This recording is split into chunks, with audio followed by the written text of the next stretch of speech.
格格，你怎么又把盖头给掀开了？倩儿，你看看我这个唇脂有没有花呀？没花，格格宛如月下仙子，待会儿姑爷来了，保准眼睛都看直了。姑爷，下去吧。是。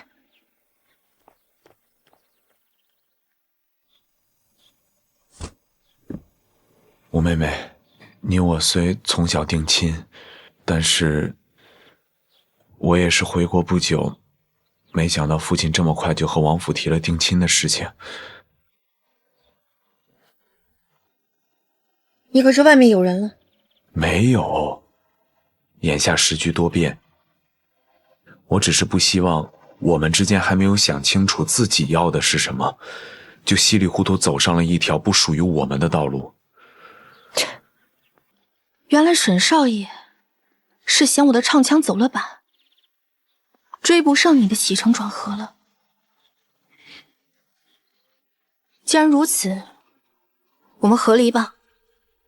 我不是这个意思啊。沈姨夫，若是再过个1、2年，你方知我并非良配，到时候你又该如何？到时候你大可以潇洒地说一声不合适，然后离开。如今我遂了你的愿，你不必在这惺惺作态。你走吧。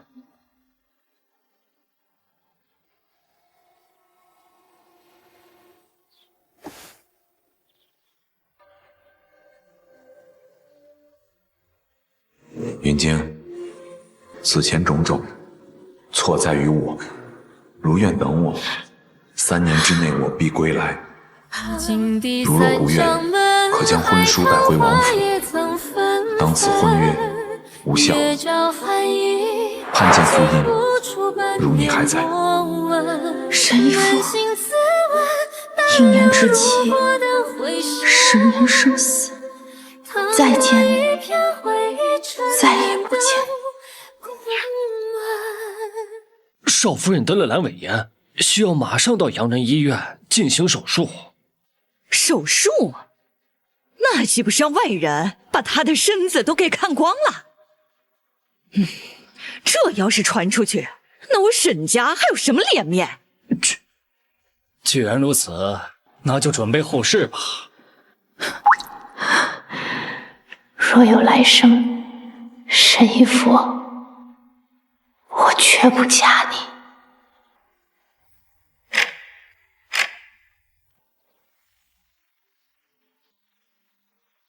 就像一夜长梦，我醒了，不再是云京。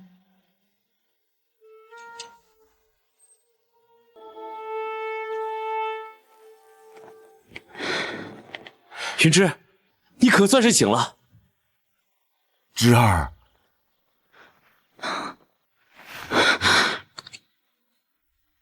云芝，云芝，你们是谁啊？哎呦，好孩子，你不记得了？我是你祖父啊，他是你堂哥。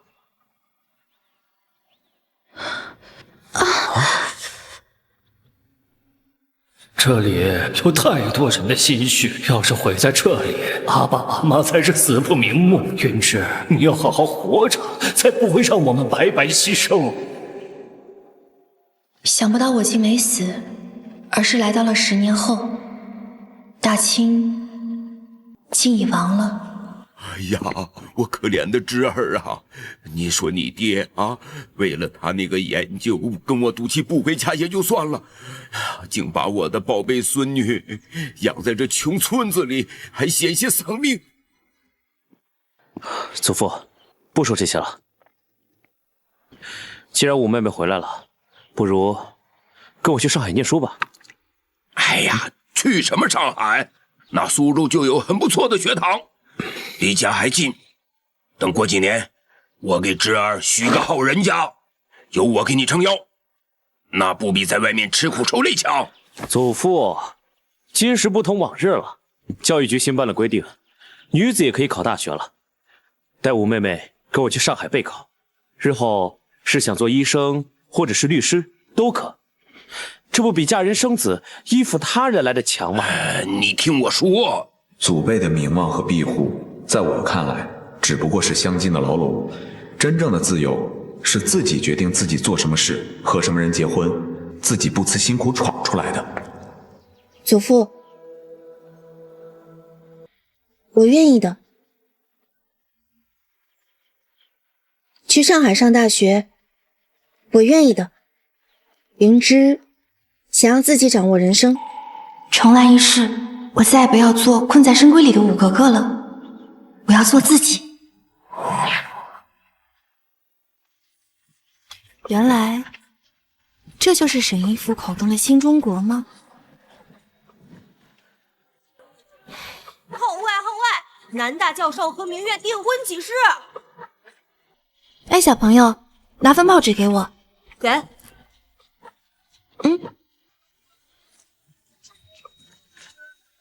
外号外！南大教授和明月订婚启事。他走过，唯独他走过，让你沈一夫，原来这才是你想要的新娘。可惜不再沉默。云芝，大哥有事要去趟学校，这个文件务必要看管好。回家之后放屋里。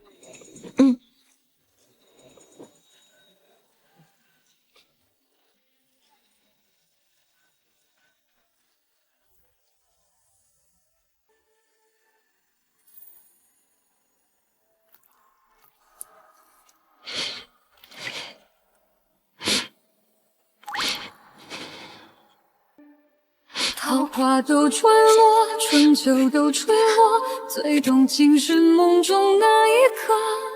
长生长漂泊，负幸福做客。年头年尾各自活，遍地又如何？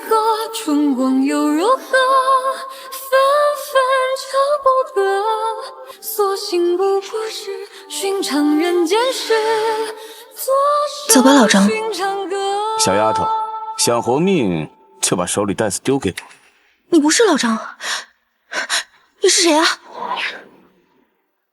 小丫头，想活命就把手里袋子丢给我。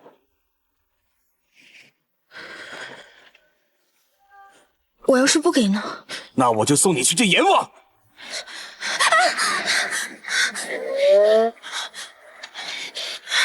想好了吗，小丫头？机会只有一次。好，我把袋子给你。救命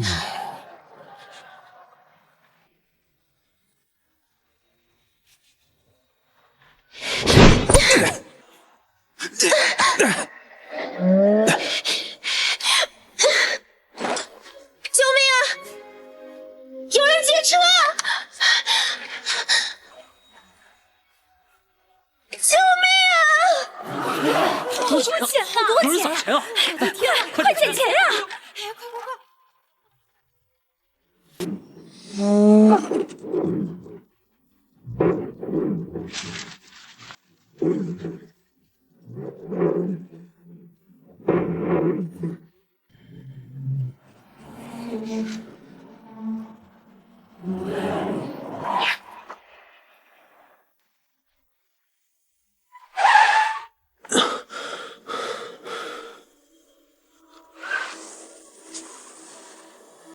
救命啊！来人啊！救命啊！别喊了，再喊我弄死你！臭娘们儿，喊什么喊？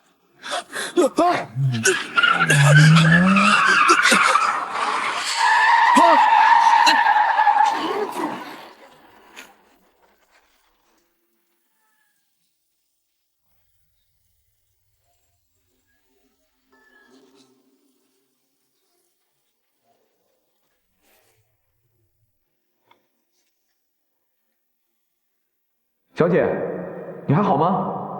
请问你的家人在哪儿？叫什么名字？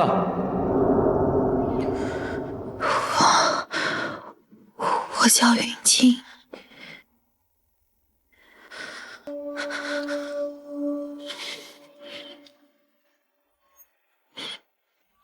义父啊，你以为云清守节1年，你还要折磨自己到几时？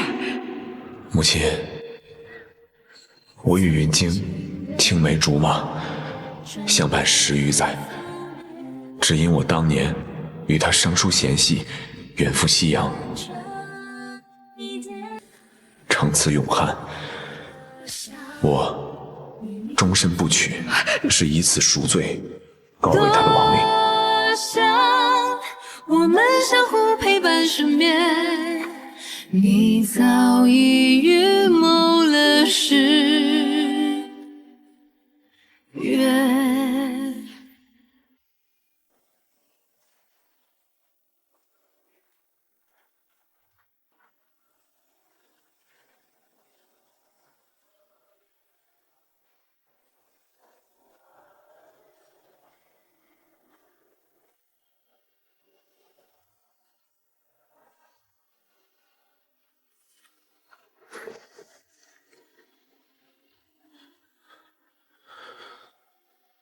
云清，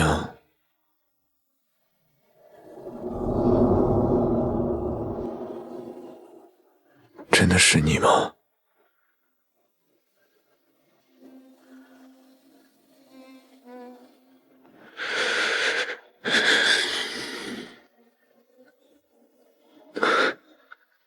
沈义父啊，亏你信奉唯物主义，怎么能迷信借尸还魂呢？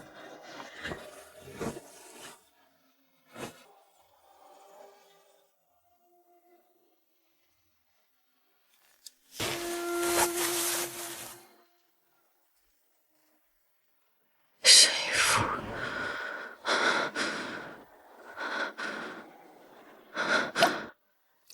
沈义父。一枯叶白，雨雨水一衰，聚散难料的年代。君日不知美，离人不知醉。陈年的浊酒，不知月光杯，你流絮如灰。沈义父，沈义父，云芝，你可算醒了！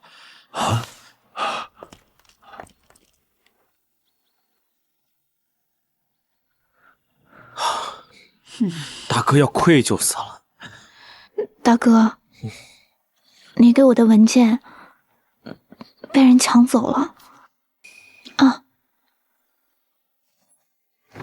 里面的东西只剩下这个了。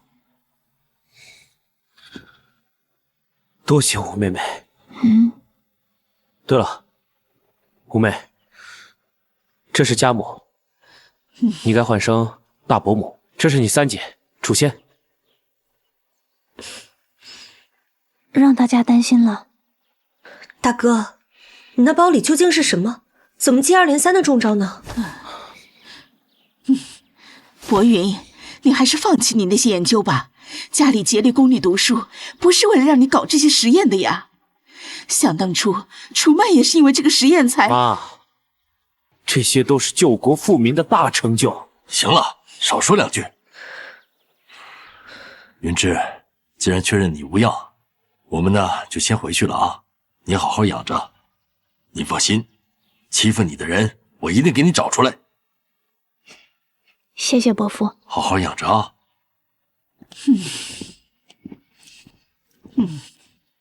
大哥。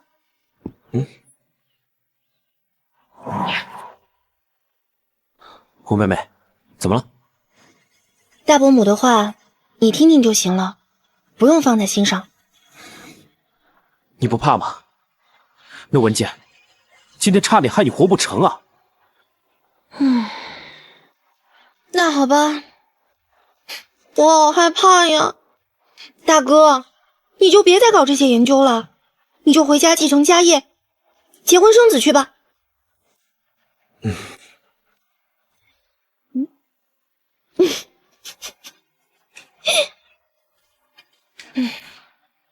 既然已经被人盯上了，那我们就把这些东西给他们，以保安全。反正资料都已经被抢走了。那文件啊，只是第一阶段的方向，不打紧。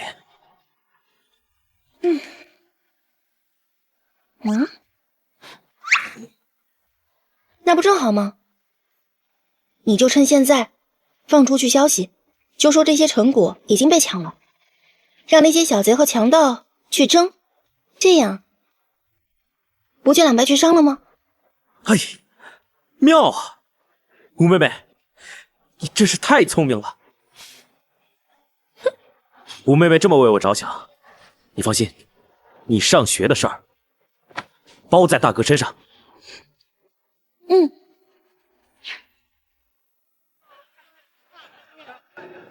面试推荐我都安排好了，等报道结束，大哥接你去吃大餐。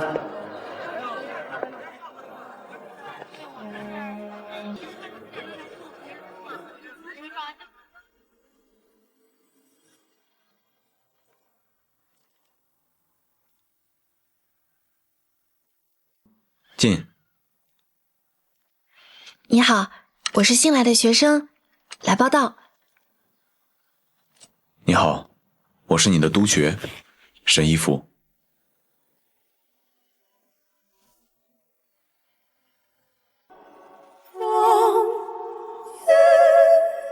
我和你在这里相遇，也许你就是我唯。坐。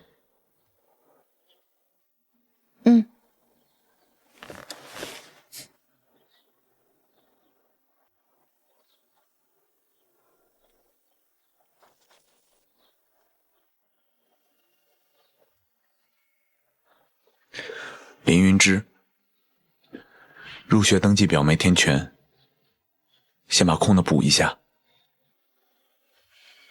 哦。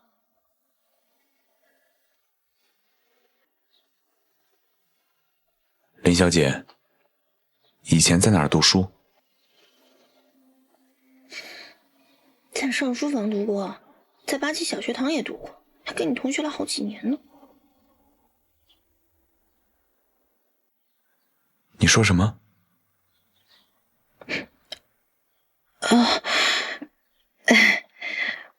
我跟父母住在村子里，前段时间才回林家，就在镇上的学堂念过。你可知满清李亲王第5女云京哥哥？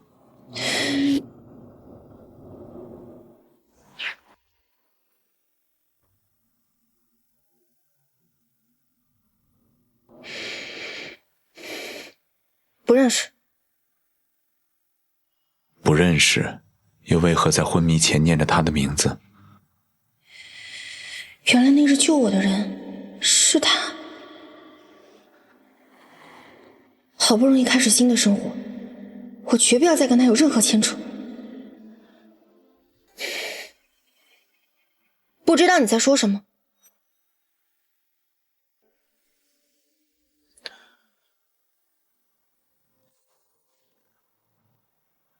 即便是校董亲自推荐的特招生，在没有任何文化考核的前提下直接入学，都违背学校公平公正的理念。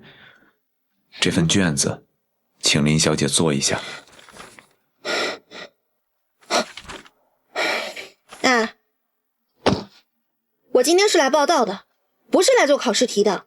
如果不愿意考试，可以回去，另择良校。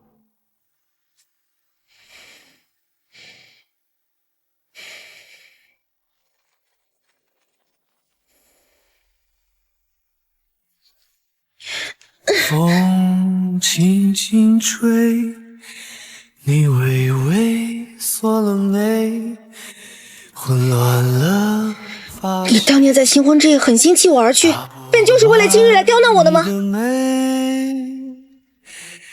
一首歌跟着琴声摇晃，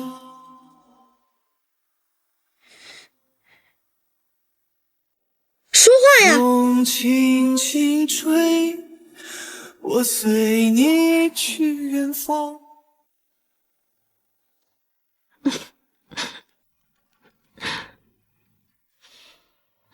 林小姐，我给你1小时，把卷子做完。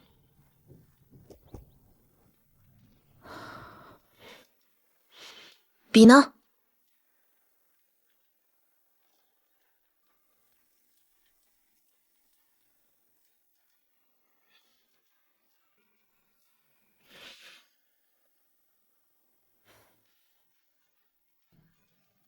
我不会写毛笔字。不好意思啊，拿错了。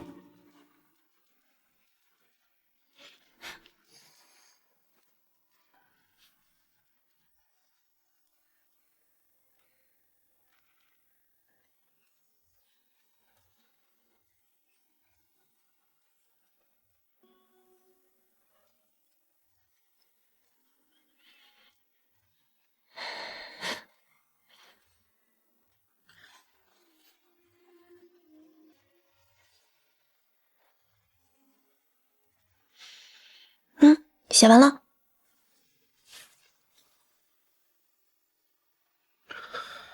很好，全错。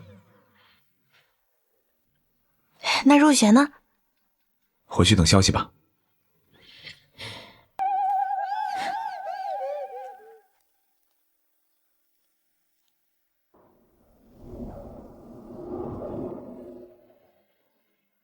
沈一福，真希望这是我们这辈子的最后一面。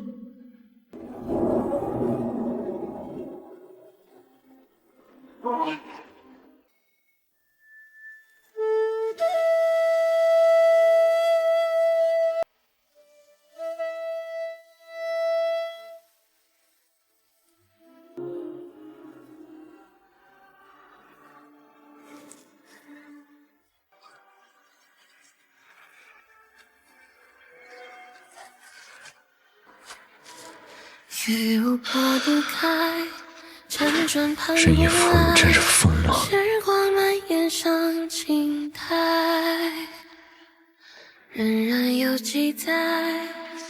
云芝，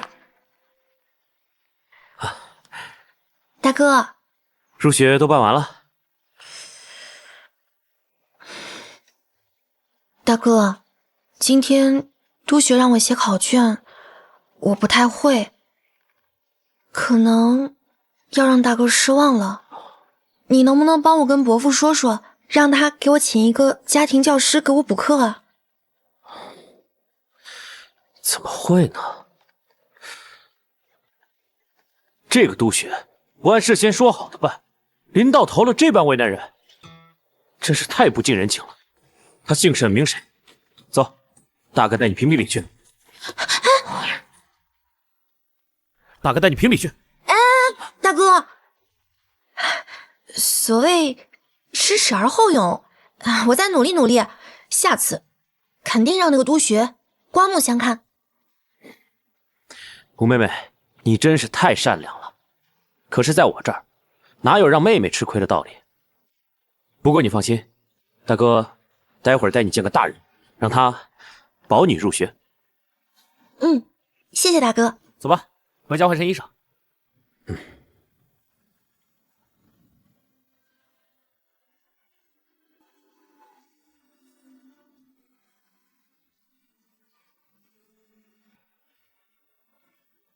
吴妹妹，真是女大18变啊！谁娶了我们云芝，那是莫大的福气啊！确实是。啊，对了，吴妹妹待会儿见的这位教授，是康奈尔大学物理数学双学位硕士，也是大哥的好友。有他给你举荐，保证没人会欺负你。有大哥给我撑腰，到时候我入学定要狠狠打那个老古板的脸。你是不知道，仗着自己是督学，对我无理呵斥，出尽难题。是吗，沈教授？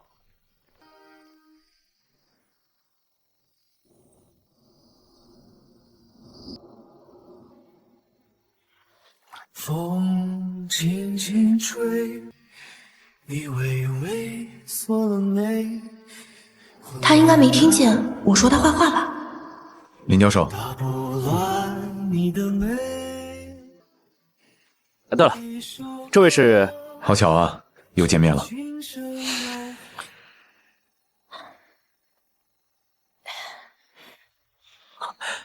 你们认识？认识，我就是今天对林小姐出尽难题、无理呵斥的杜学先生。啊，来，先坐吧。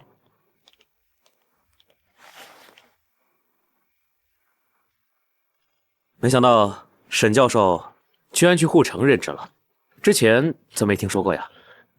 受人之托，暂代而已。而且这2年啊，护城的特招生确实不少。我设立这个考核呢，其实也是为了通过考核的成绩合理的进行分班，绝对不是为了为难林小姐。这个我相信林教授能够理解。完全理解。看来是我们误会沈教授了，云芝，还不赶紧向沈教授道歉？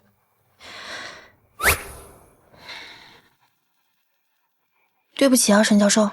我不在意。林小姐呢，年纪尚小，冲动、叛逆。我作为教书先生，定然不会苛责嘛。几年不见，居然敢挑剔起我来了！好你个玉麦秆重庆！谁要嫁给他呀？像根玉麦秆。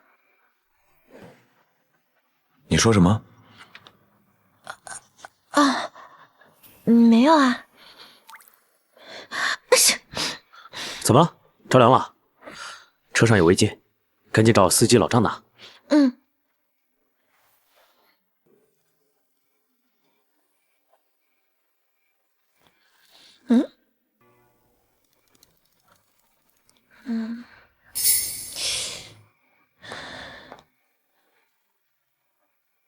沈一福，别看现在笑得欢，等会有你出糗的时候，我才不用你这种言而无信、抛妻弃子的人来教训我呢。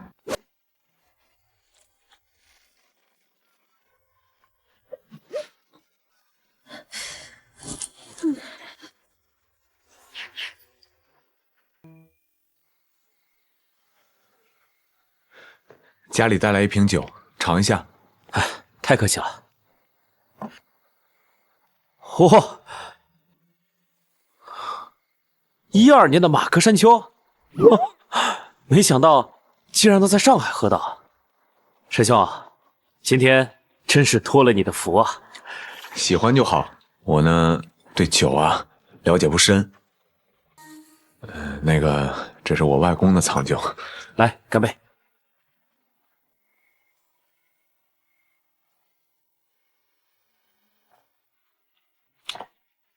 这酒怎么有点酸啊？酒加醋，不酸才怪。老酒可能就这个味儿吧。我再品品。卖比奇嘞，卖比奇。荸荠清热生津，有解酒的功效。大爷，给我来1斤荸荠，能帮我把皮给剥了吗？好嘞，没问题。嘿，许多人啊，第一眼都以为我卖的是栗子。小姐这大晚上的都能认得出来，想必是很喜欢。我不喜欢，但我有个认识的人喜欢。他还经常拿食疗本草举例子，说荸荠下丹石、消风毒。看来你这位朋友很懂本草，普通老百姓只把荸荠当菜吃。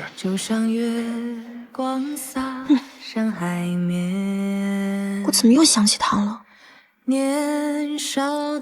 小姐，这个烧好了，小姐慢走啊。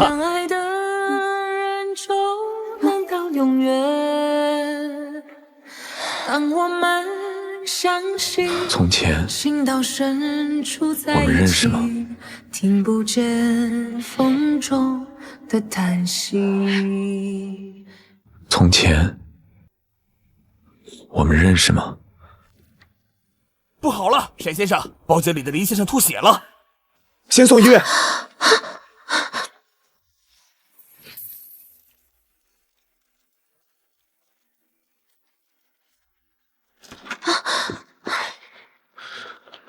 病人这是砷中毒，还好你们送来的及时，洗胃后初步脱离危险了，不过还需留院观察。好，谢谢医生。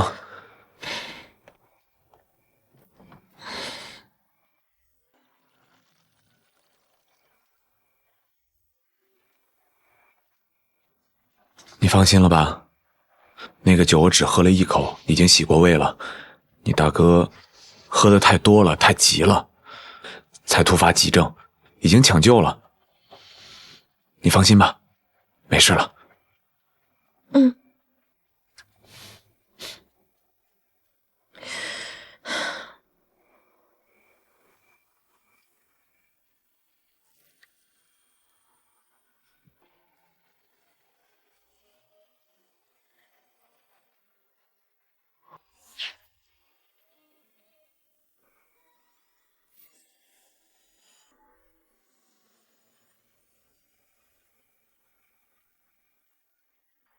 警探先生，到底是谁害了我大哥？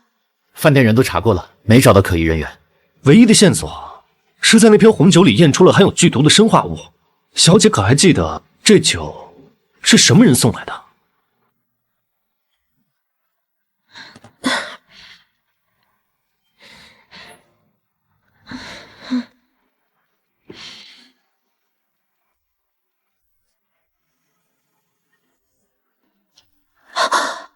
我见过，我可以把它画出来。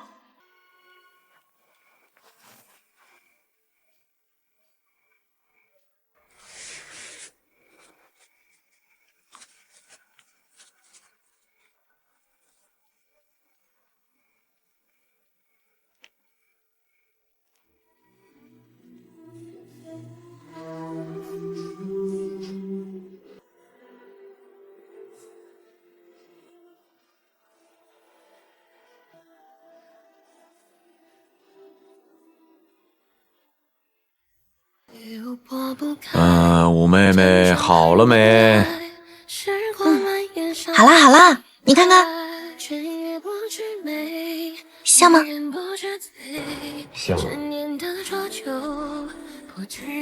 沈先生，你也确认是这个人吧？沈先生。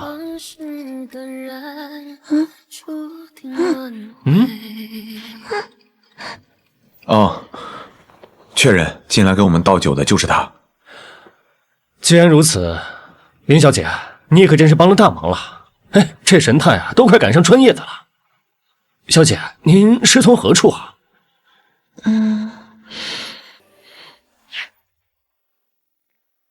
家母教我的。啊，原来如此，林小姐可真是年轻有为啊。我总不能说是在御书房跟沈姨夫一起学的吧？既如此，沈先生啊，我们就带着这幅画去现场进行核对了。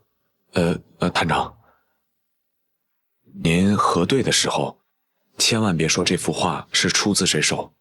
哈，沈先生放心，警方定会护证人安全。谢谢。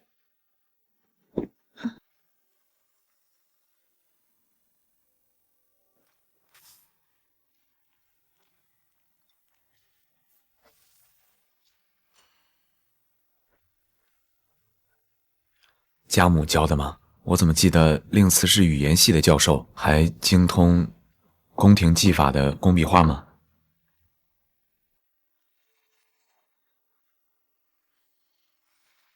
沈先生，这是什么意思呢？是在审犯人吗？哦，不是那个意思。我就是觉得你的画工跟一个人很像。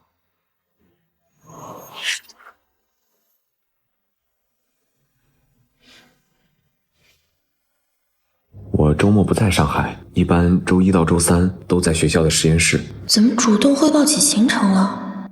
入学考试在即，只要你能通过这次考试，还是可以入学的。我的意思是，你可以来找我，我可以帮你辅导。博云，云芝，博云没事吧？没事了，已经脱离生命危险了。之前是追车，这回是中毒，咱们家怎么净摊上这种事儿啊？我也是奇了怪了，大哥带你去聚餐，怎么你没事啊？毒在酒里。他年纪小，所以没喝酒，而且林教授能够脱离生命危险，也是因为他为了捉弄我，所以在酒里面加了醋。不帮我说话也就罢了，怎么还揭我短啊？放醋？你还真有本事啊，连沈教授都敢捉弄。林教授既然已经脱离生命危险了，而且有你们照顾着，我就先告辞了。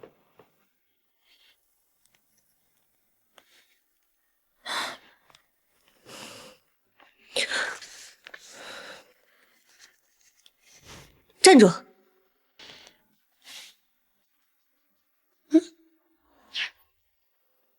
站住！有事儿？你为什么要在沈先生酒里放醋？是不是为了引起他注意啊？我没那么无聊。无缘无故跟着大哥去参加聚餐，是不是早就知道沈先生也在？还是说你们早就认识了？不认识啊。那到底是为什么？你故意捉弄他，他还替你说话。他只是在陈述事实。沈先生那样尊贵的人，有必要专门为你解释这些吗？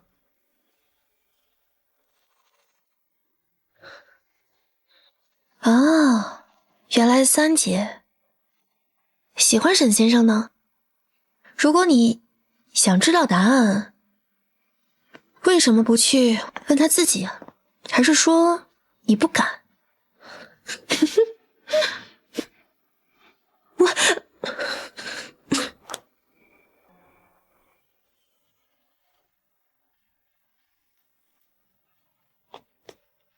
云芝啊，有空帮大伯跑趟腿吧。好啊，去哪儿啊？沈先生啊，对你大哥有救命之恩，这个谢礼啊是不能废的。更何况你还要考护城，也需要打点。大伯想好了，这个礼物啊由你送，再合适不过。好。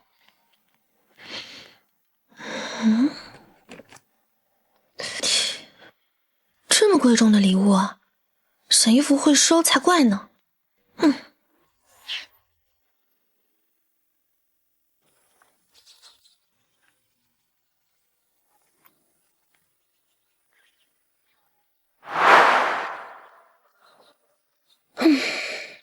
沈姨父啊，都过了10年了，你这乱放东西的毛病还是没改啊？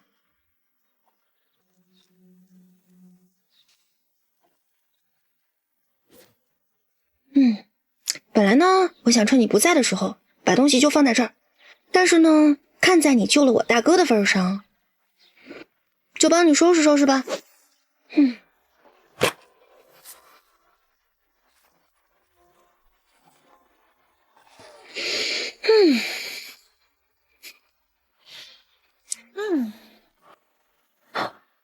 谁让你擅自动我的书架的？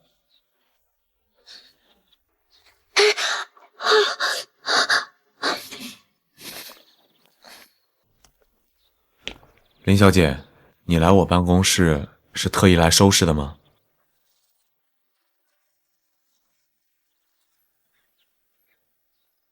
自然是有事，为了感谢沈先生的救命之恩，带我大哥。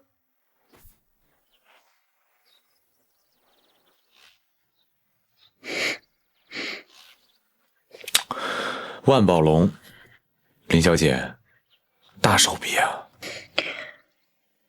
嗨，你这个人，我给你送了礼物，又帮你打理了书柜，你不但没有谢谢我，还说话这么阴阳怪气。你大伯让你送的吧？你知不知道，如果礼物超过10块就是行贿。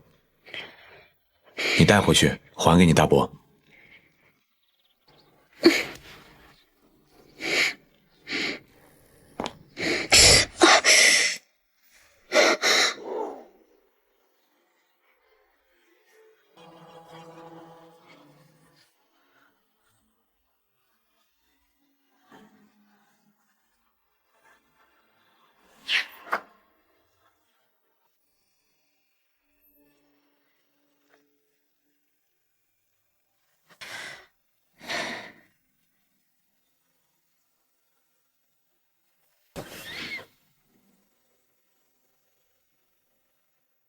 脚怎么流血了？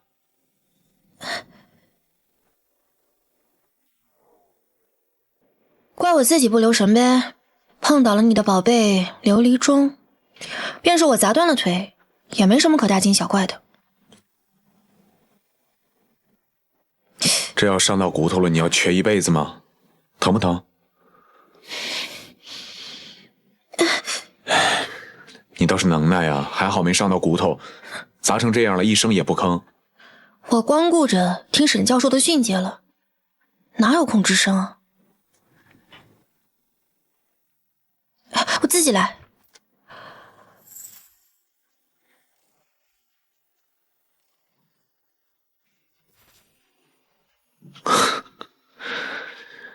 这是什么？文具店4块的笔，原包装的笔呢？没带。我知道你不会收，我干嘛还带？那你为什么要送一支红色的笔呢？上次来护城，我看见你笔筒里都是黑色的笔，批作业应该很麻烦吧？那你为什么不早说呢？沈教授，你也没给我机会说啊！君子乐于成人之美，沈教授这么爱说教，我哪忍心打断呢？既然你不要，就还给我。既然你不要，就还给我。笑纳了。土匪！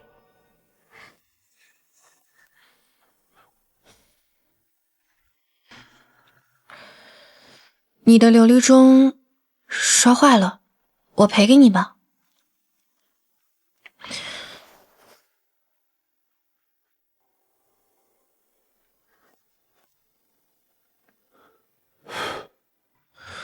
早就不走字儿了，不必赔。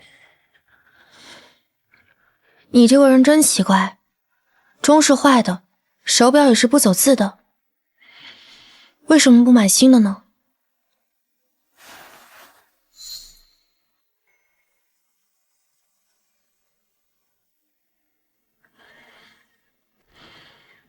这盏琉璃钟是李清王府云京格格的旧物，我花了好大的心思，用了好多钱才从别人手里买回来的。这傻子花钱买赝品，这才不是我那盏呢。既然花了这么多钱，这对你很重要吧？钟不重要，人重要。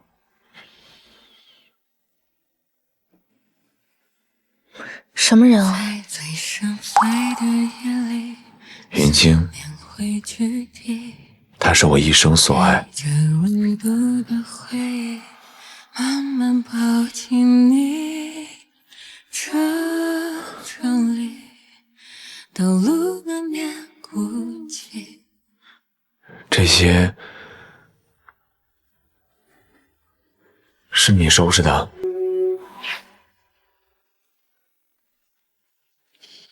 沈秀，你怎么才来啊？我被梁老头差来整一晌午书，还说必须得按照分类从高到低的整理。哼，你瞅瞅我的胳膊腿都不是我自个儿的了。哼，这不收拾的挺好的吗？可是为什么这些书都是倒着放啊？我就是喜欢倒着放啊。那好，你喜欢倒着放，那就都依你的。累坏了吧？下回再碰见这种事儿，打个马虎眼，你等我来。那不行，等你收拾完的时候，天都黑了，你可就没有时间陪我玩了。那行，以后老梁的书房都交给你收拾。啊，沈秀，你是不是学坏了？啊，说，哎，你说。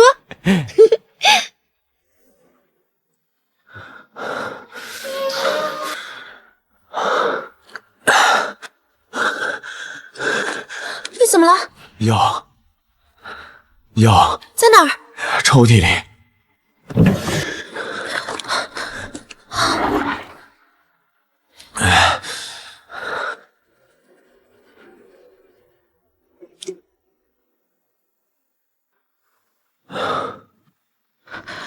算我收拾的不好，你也不至于气成这样吧？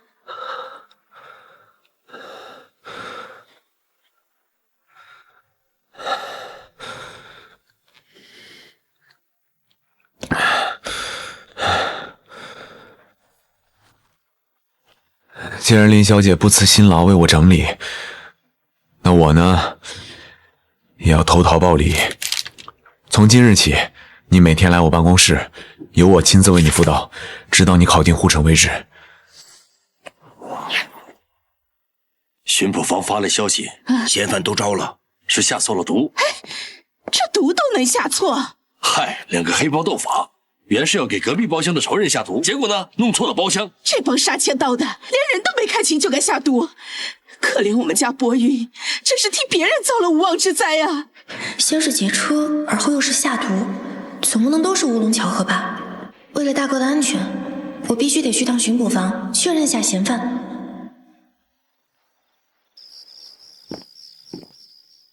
林小姐，是他吗？没错，就是他。林小姐啊，确实是帮派仇杀，嫌犯都已经招认了，麻烦林小姐跑这一趟了。回去路上多多注意安全啊。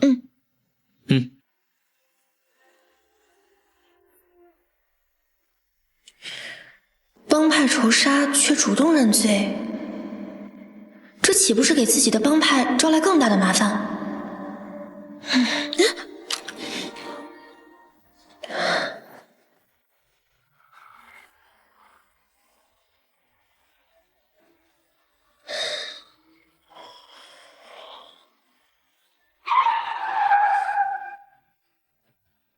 当春光掉尽，暗线如沈教授为什么在这儿？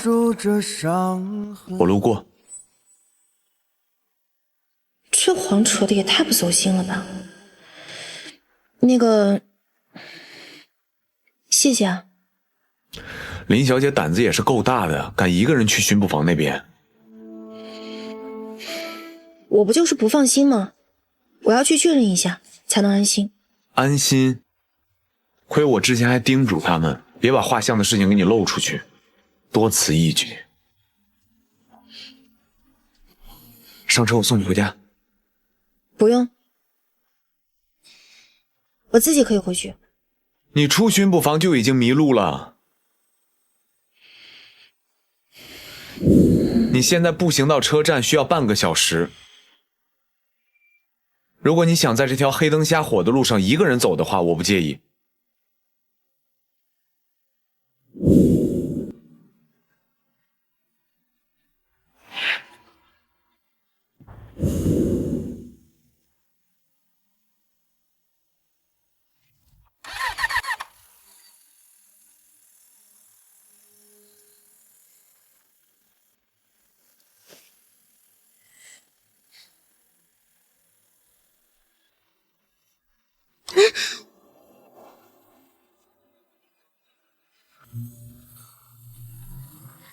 你扶得稳吗？扶得稳。沈秀，你别松手啊！想不到，不过10年时间，山河破碎，人心也不似从前。沈义府，我好不容易从黄泉里爬了回来，重活一次，为什么还是绕不过你？过了这条街就是林府了。谢谢啊。哎，林小姐，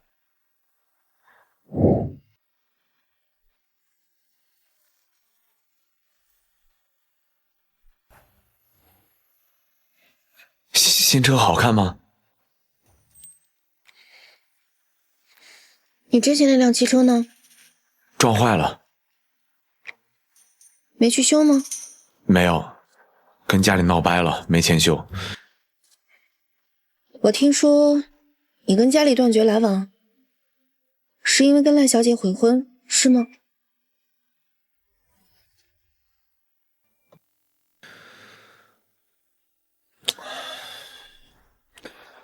你这都从哪儿听来的八卦呀？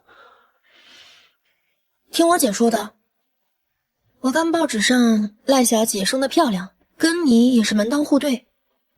这桩婚事没有经过我的同意，所以就算不上悔婚。况且，样貌、门第，这些也只不过就是婚姻之上锦上添花的考量。如果我不喜欢的话，可以不作数啊。你又没有试过，怎么知道不喜欢？婚姻，势不得。哦，新婚都能出逃，悔婚又算得了什么？你说什么？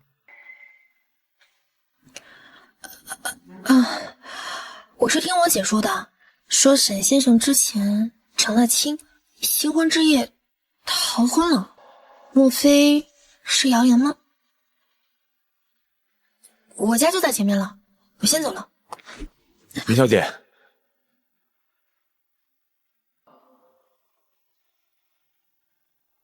关于我的传闻，确实是有抛弃妻子这么一说，但是这件事情，除了最亲近的人之外，没有任何一个外人知道。你又是怎么得知的呢？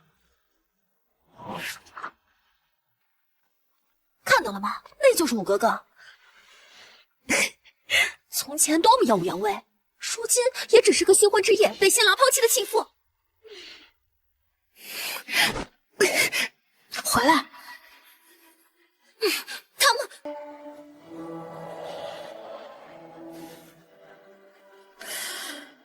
回去，哥哥。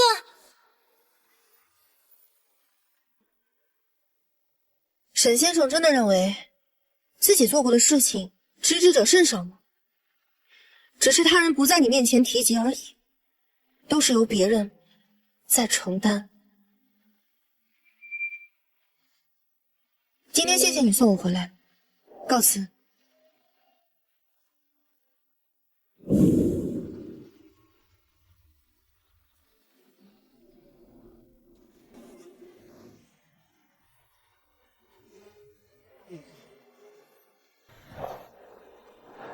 从前我们认识吗？真希望这是我们这辈子的最后一面。云清，他是我一生所爱。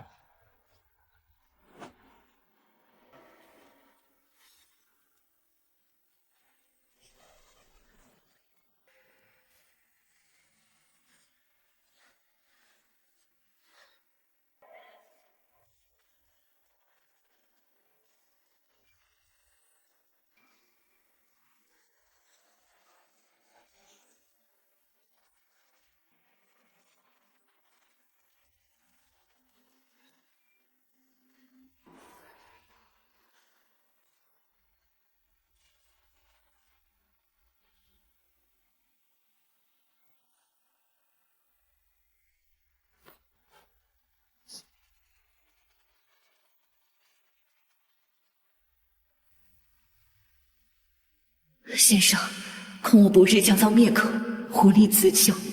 然此物乃是国内石油勘测资料，系千万人之生死存亡，定当要妥善保管。虽您久未居住于此，但兄长远在他乡，身畔无信任之人，迫不得已连累先生，出门绝壁。我大姐是被人害死的，这信里所说的先生又是谁呢？老爷，夫人，不好了！大草原实验室突发爆炸，人也不见了。什么？怎么了？快扶夫人回去休息。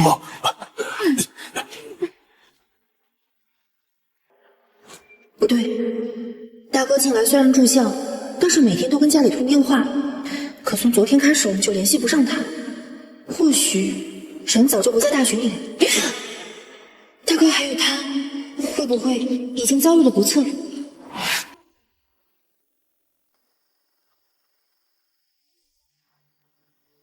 虽您久未居住于此，迫不得已连累先生。是这里没错。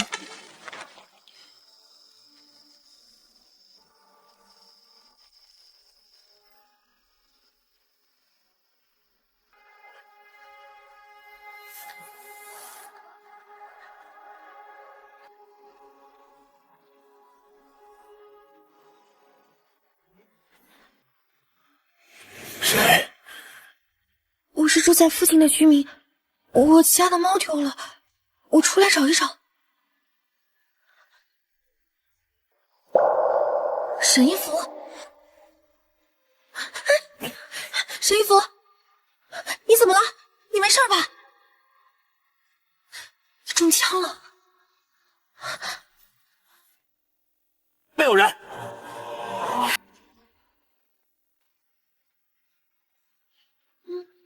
站住！就是你们几个吧？我父亲叫来的修电工，他今天在巡捕房工作，是他叫你们过来的吗？小姑娘，你父亲也在巡捕房工作？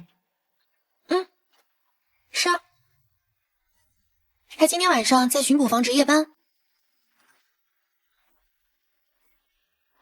你们难道不是他叫你们来的吗？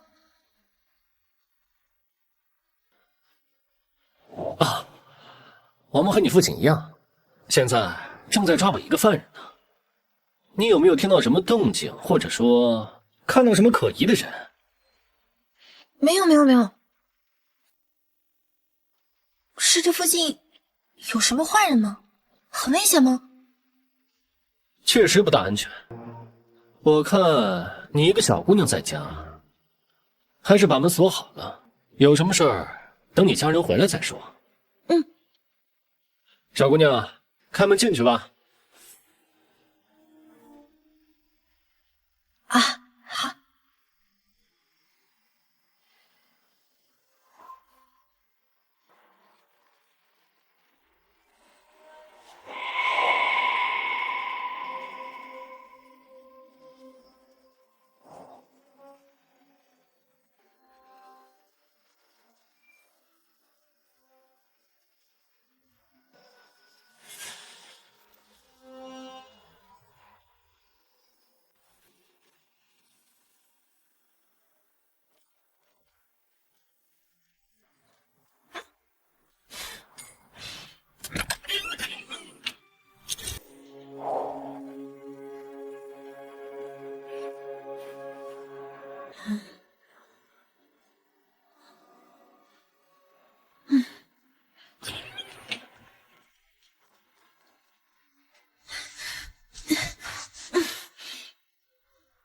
沈先生，你能听见我的声音吗？沈先生，沈校长，沈教授，沈一福，沈一福，没大没小。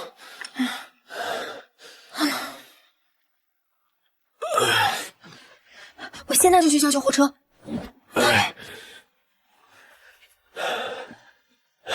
你别惊动其他人。你要是怕有歹人，我就去报警。我中的就是警枪，你今天晚上但凡出了这个门，我怕招来的就是黑白两道的人了。那也得先活命啊！我没事，一时半会儿死不了，死在没有伤及咬痕。我有一个朋友，他就是外科医生，你去帮我打个电话给电话局。好。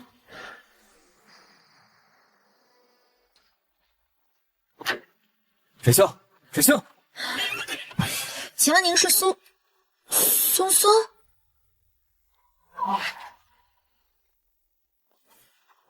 松松？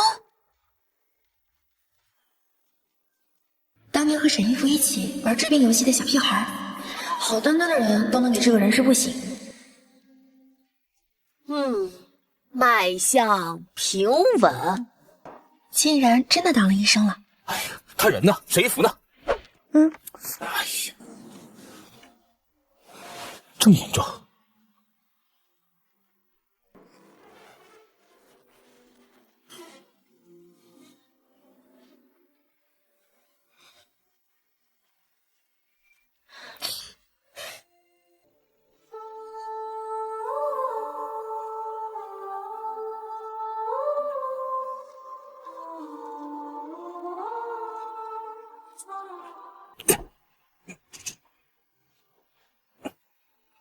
小姑娘，胆子挺大呀，看到外科手术都没吓得捂眼睛。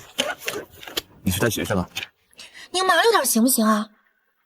一会儿整多学，等不及了。已经完成了。今天晚上谢谢你了，再晚一步，他小命难保。所以到底发生什么了？为什么中枪？我也不知道，但是他说他中的是警枪，不让我报警。老天爷呀，警枪！那，你听到他说他中警枪了，你一点都不怀疑吗？怀疑什么？你不怀疑他是不是犯了案？你也不担心自己是不是窝藏罪犯？哦，到时候我可以说我是被逼的，光让你背不就行了吗？那麻烦这位被挟持的女同学，看看有没有这位嫌犯能穿的衣服，最好带扣子的啊。去吧。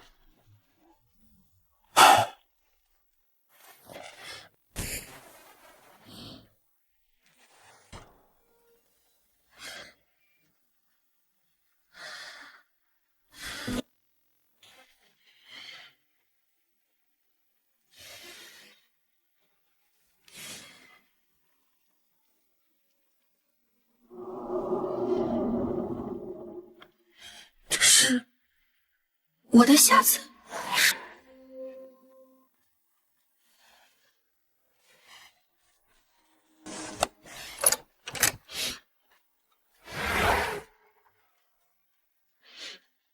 送你了，这里面是我给你写的信，你坐船可以看，就当是我陪你一起坐船了。不过每天只能看一封，不许偷看啊！一日一封，绝不贪心。密码是等我回来再吃。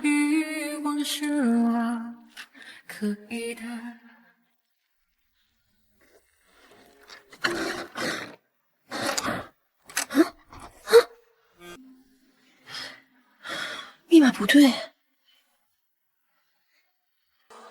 小姑娘，找到衣服没？找不到算了。来了来了。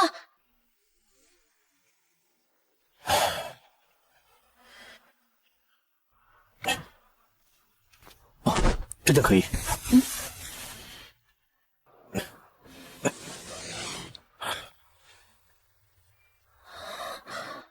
那是疤吗？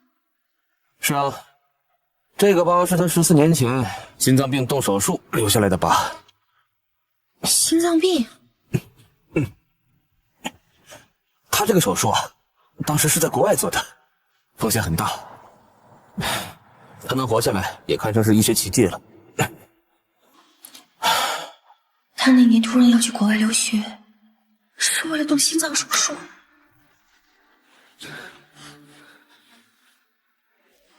原来那时候心疼，是因为心脏病发。既然这个病都已经好了，为什么他还会心绞痛？你怎么知道他会心绞痛啊？你们俩到底什么关系啊？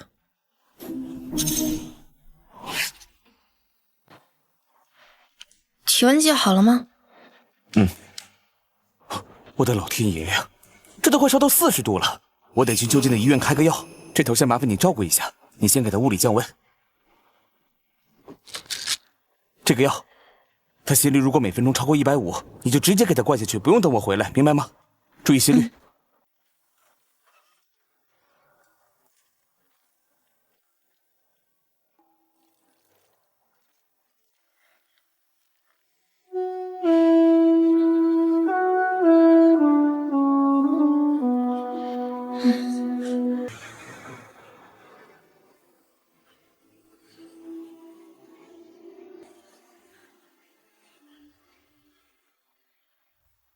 天不再是昨天那远1、2、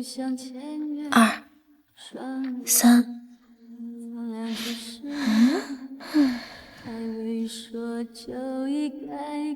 你不会号脉吗？哪有女子会号脉的？我再听听。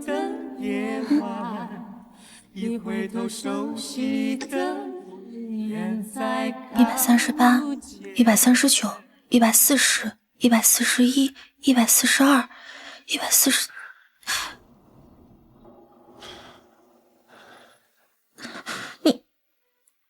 你醒了？苏医生说，如果你的心率到达临界值，就得吃药。我去给你拿。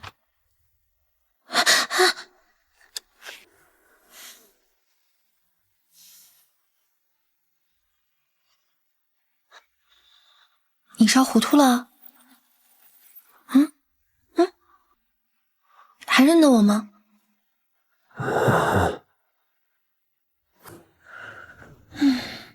我认得。你是爱新觉罗云间，我的妻。知鱼不知美，离人不知罪，陈年的浊酒。不可能，他没理由认出我，纯是烧太高才会说胡话。我是云芝啊，您认错人了。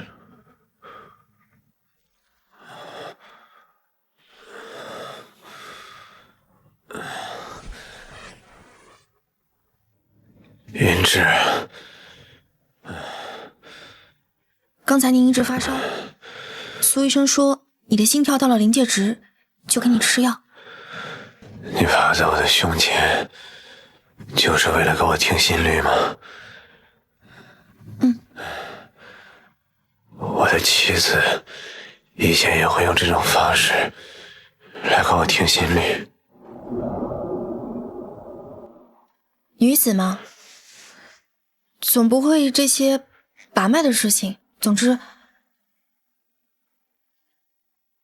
你没事就好。单听你说这句话，都还真像是他祸不择言的样子。像什么？没什么，可能是我烧糊涂了吧。林小姐为什么今晚会出现在我的房间？对了，大哥，她没事了。你们今晚在一起吗？实验室为什么爆炸？还有那些跟踪你的人都是什么人啊？你放心，你大哥现在已经撤离到安全的地方了，你现在也已经了解情况了，安全起见，赶紧回家。啊！有人砸窗！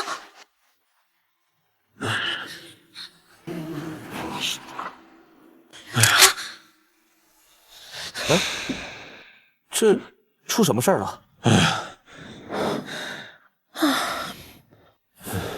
我就是不小心碰到一个花瓶，你这鬼见愁的！我要是再晚来一步啊，是不是就得血溅当场了呀？苏医生，他要不要紧啊？死不了，这一针下去，他至少得睡大半天。沈潇，有什么要紧事赶紧吩咐啊！哎，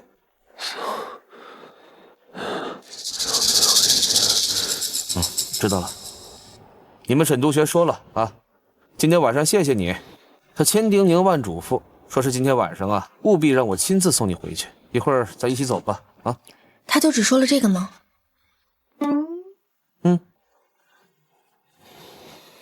他体温都降了，没什么危险。倒是你，小姑娘家家的，你要是出点什么事，明天谁来给你们沈督学送饭啊？哎。沈一福专门叮嘱松松送我回家，而且你是爱新觉罗云间，总不至于是日有所思夜有所梦，沈一福还惦记着过去的我吧？哼，又不长记性。他要是日有所思夜有所梦，我又何至于占别人的身体过活？小姐不好了，大昌也成了通缉犯，警察厅的人上门来了。什么？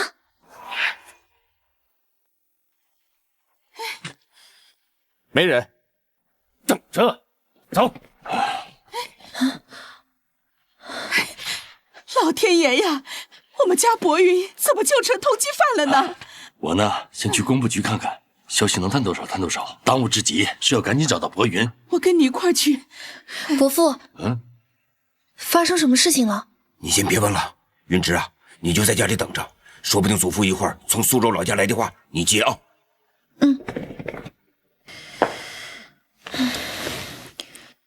大哥被通缉的事，恐怕沈义福还不知道，要不然打一通电话过去说一声。沈义福家的电话号码是多少来着？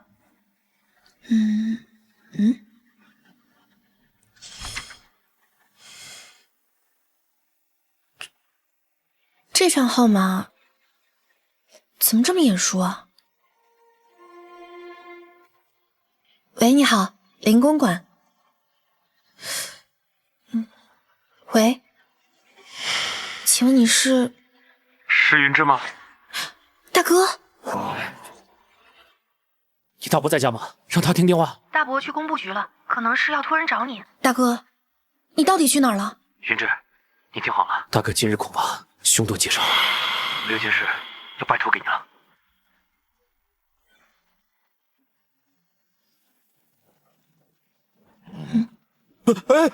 你怎么进来的？昨天走的时候拿了钥匙。沈先生怎么样了？我给他拔了针，他挂了一晚上药水，不睡够7、8个小时，醒不过来的。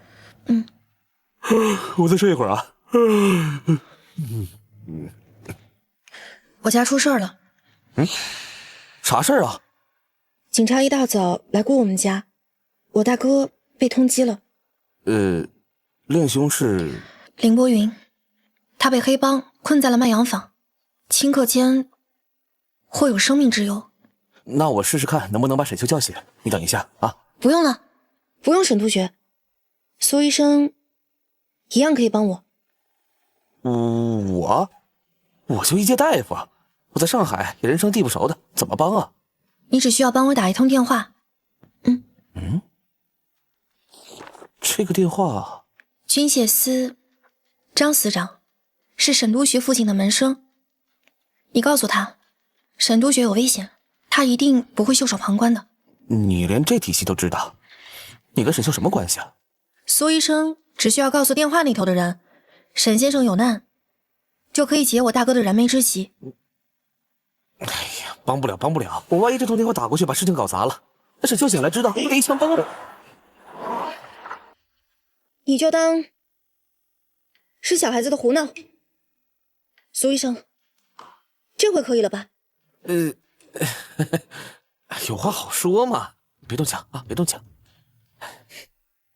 我开玩笑的。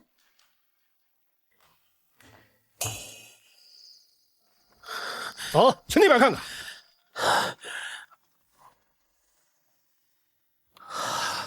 必须被他们护住，连累家人都不容我。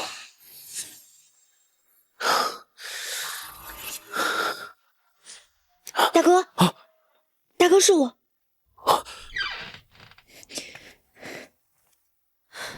胡妹妹，你怎么来了？你这一身是……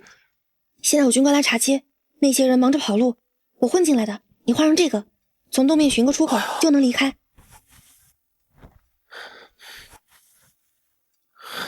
那你怎么办？他们抓的是你，我能有什么事儿啊？大哥，就算你路上被抓了，你也一定要拖延时间，我一定会去救你的。你的命得留着做更多的研究，救更多的人。那我走了。快走吧。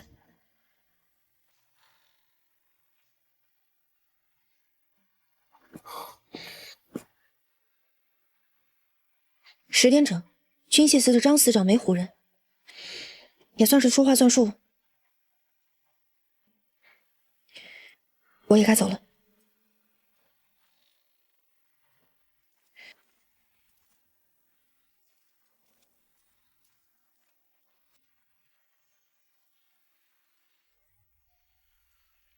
冤家路窄。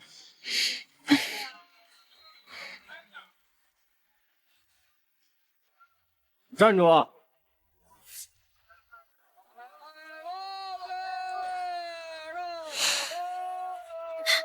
那是林墨云的妹妹，给我追！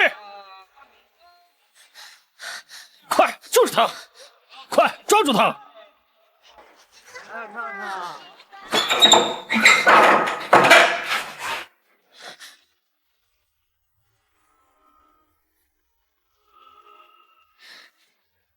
果然是你啊，小姑娘。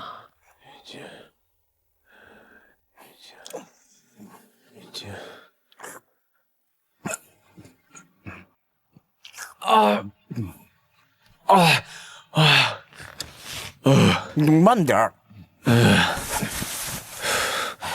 么了？我睡了多久啊？没多久，才中午。那你昨天有没有把他平安送回去？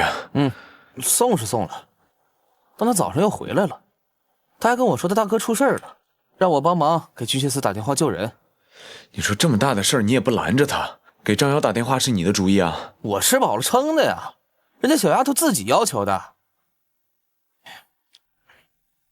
哎，他怎么知道张瑶的？他何止知道啊，他还知道张瑶是你爹的门生。不是，我说你们俩啊，到底到哪一步了？什么哪一步啊？行，咱不说这个。不过你这女学生啊，可够彪悍的，我是真没见过哪个大家闺秀会用枪啊，她是真会。来，我不要。试试。来，假把式吧？哟，假把式，啪，咔嚓，老练的不像假把式啊！跟你说，嘿，他能装弹上膛。枪呢？不会被他顺走了吧？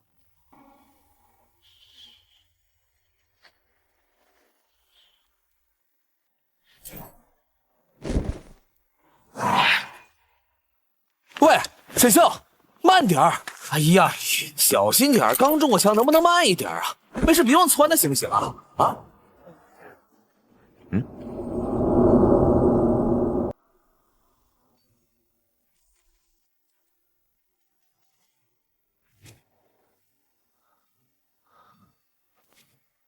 你动我匣子了？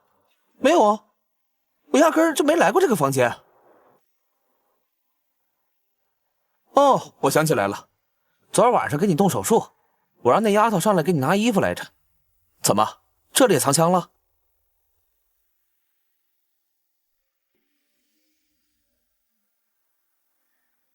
密码是……等我回来再吃。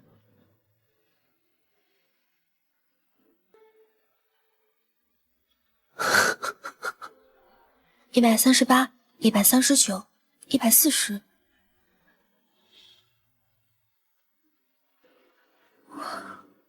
我叫云清。云清，我终于找到你了。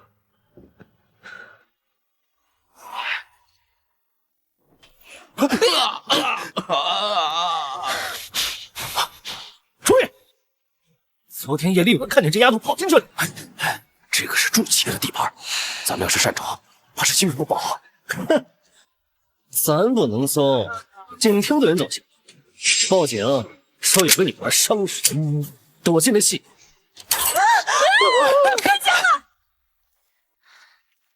限他们定蹲在门口等我自投罗网，我得想办法逃出去。快点上车，别耽误了七爷的事儿。来，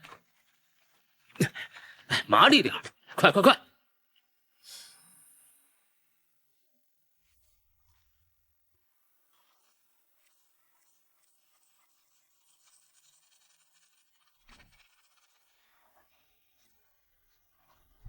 元爷，七爷，请。停车！今天有个开枪伤人的女孩子，人逃到这边就没了影子，你看到了吗？你是在说我窝藏逃犯吗？哎呦，七爷，绝对没有这个意思，我就是例行盘问。快放行！七爷慢走啊！看来这位七爷权势不凡，警察都畏惧他3分。只要他带我离开这片区域就好。等车停下，我再找个机会溜走。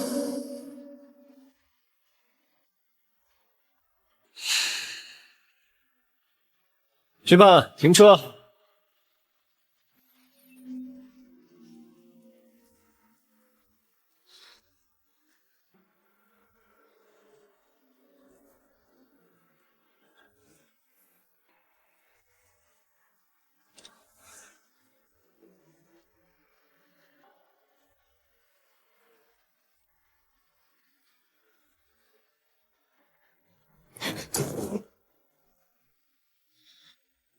哟，看来我这车里真藏贼饭了。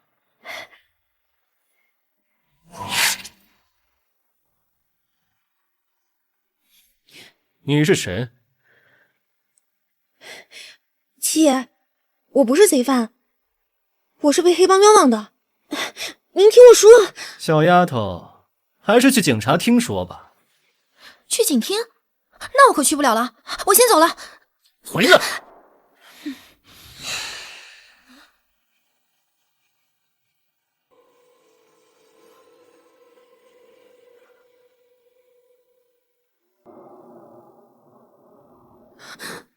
你，七弟，你看，这5颗翡翠珠子，再配上松花绿流苏，配这柄金灵扇，再好不过。送你。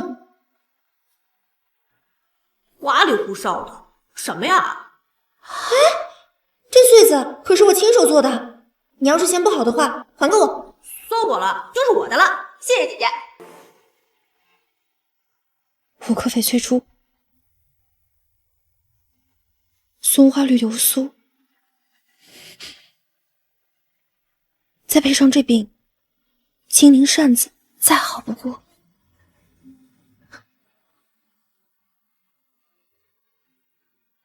这穗子是我亲手做的，你要是嫌不好的话，就还给我。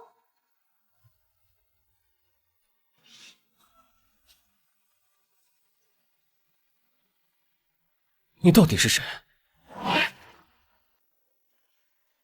我吴姐已经去世10年了，而你不过是一个17岁的小丫头，怎会是我姐？小兰，你7岁那年，我带你去清河园听戏，你把后台反串的小生当成了一个小女孩，漂亮姐姐，漂亮姐姐的叫她。还有12岁那年，你偷喝了阿妈的芙蓉仙。 这事儿只有我和吴姐知道，你当真是我吴姐？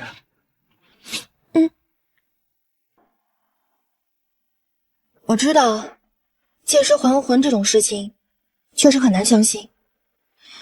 不过你非要把我送到警察局的话，我也没辙。姐，这些年你都去哪儿了？ 爷，商老板到了，问您，爷，你这是怎么了？你对七爷做了什么？你们在冲谁吼呢？这是我姐，要造反吗？还不把枪给我放下！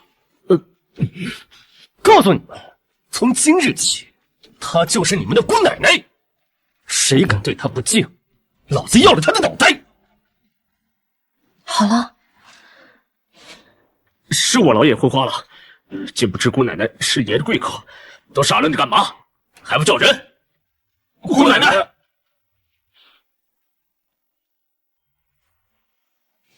姐，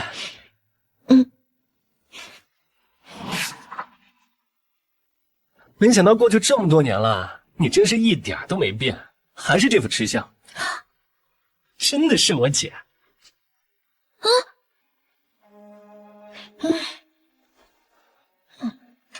你倒是变了不少，瞧那些人给你拱的，这个派头够威风，还公民改姓了。我是不是也要叫你一声祝老板啊？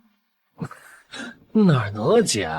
我们前朝的人不改姓，那才举步维艰呢。不过，我的名没变，还是阿玛取的，叫芝兰。在我吴姐这儿，一切照旧。那阿玛和额娘是怎么？你也知道，额娘啊，有哮症，有次犯病就没挺过去。后来呢，我跟阿玛去了天津，手下的人叛变，阿玛一气之下中风了，没救过来。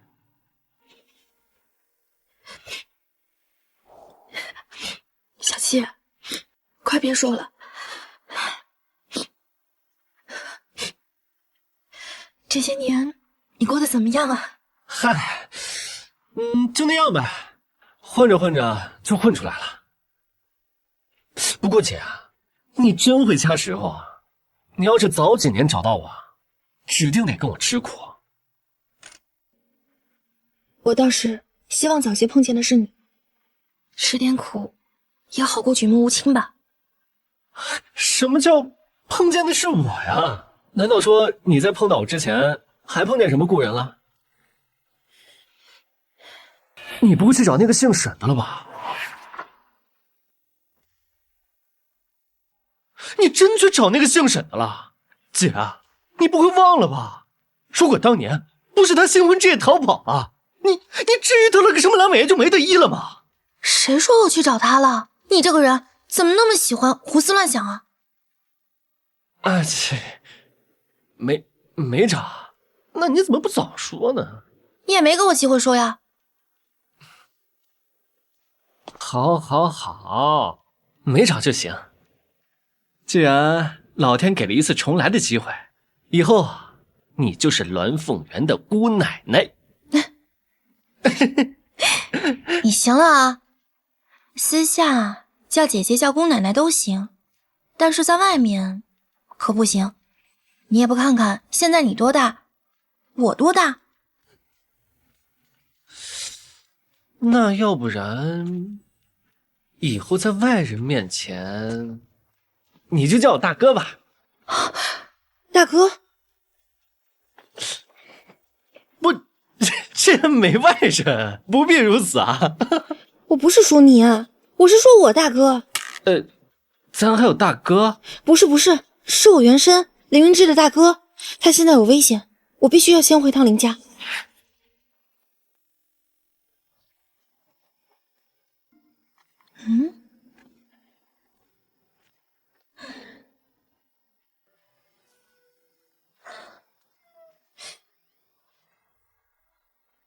警笛声，该不会是来找林公馆麻烦了吧？这大哥也不在家，不会是来找我的吧？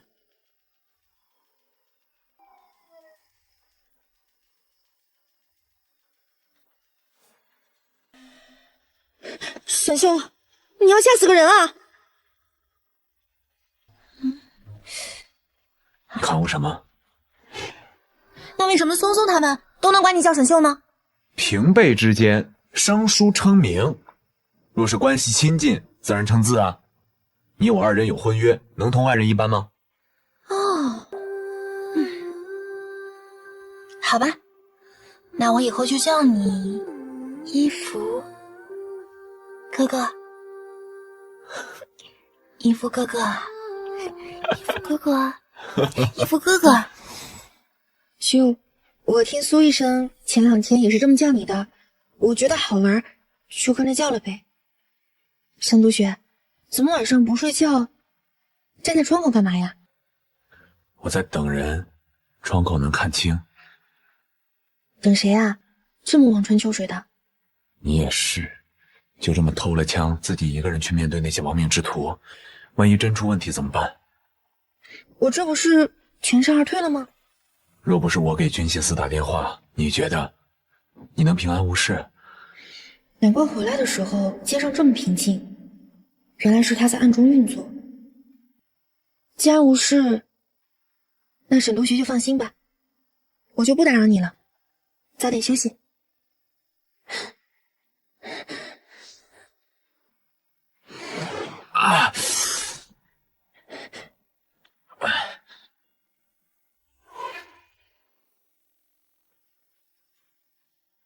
沈秀，你在楼上吗？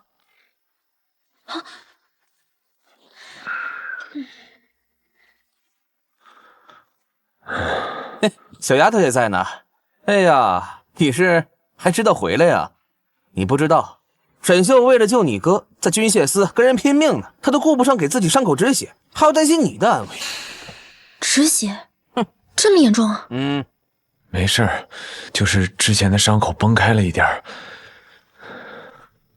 你还好吗？我有点晕。哎，晕还站着干嘛呀？来，坐。哎，那个小丫头，你去楼下厨房泡杯糖水，给她补充血糖。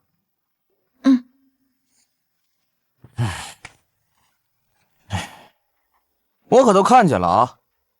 老实交代，你这什么情况啊？你是老房子着火了，还是铁树开花呀？你少说人家两句，回头都不敢来了。哎，不正面回答问题啊，弯弯绕绕的，这不像你啊！哎，不是我说那个小丫头什么来路啊，让你这么费心思啊？切！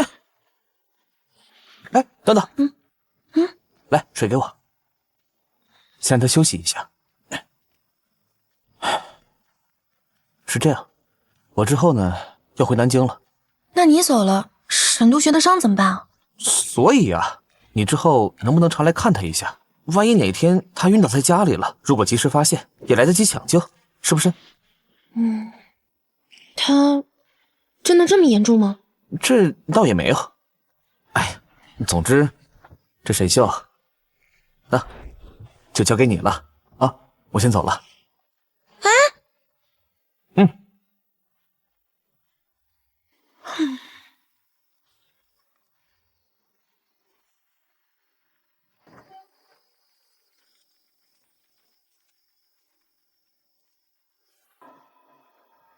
祖父，上哪儿去了？还知道回来？五丫头，不是让你在家等电话吗？外面瞎跑什么呀？我去找大哥了。爹，小孩子调皮不懂事，您千万要保重身子呀。眼下博云已经被军械库的张司长救了。大哥被救了，怎么不在家啊？祖父说要登报跟大哥断绝关系，就被祖父一鞭子给轰走了。祖父，你把大哥赶出家门，就像当年你把我爹赶出去一样是吗？你给我住口！祖父，万一大哥回不来，你还想再一次把大儿送黑发人吗？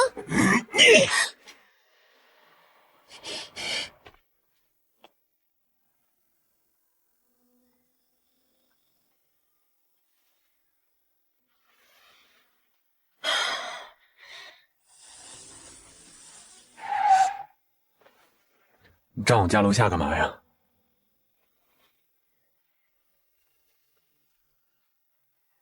你受伤了？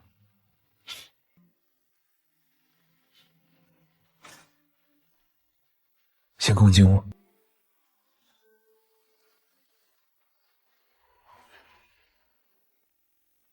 你祖父对你下鞭子了？我真的很担心大哥，万一他像我父亲当年一样，真的值得吗？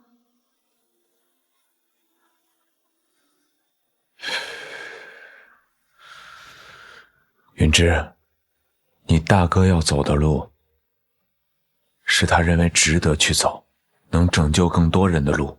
这一路的艰辛，他肯定早就已经做好准备了。你要相信他。多谢你安慰我。眼下我离家出走了，今晚你能收留我吗？今晚不能。那你就忍心让我流落街头啊？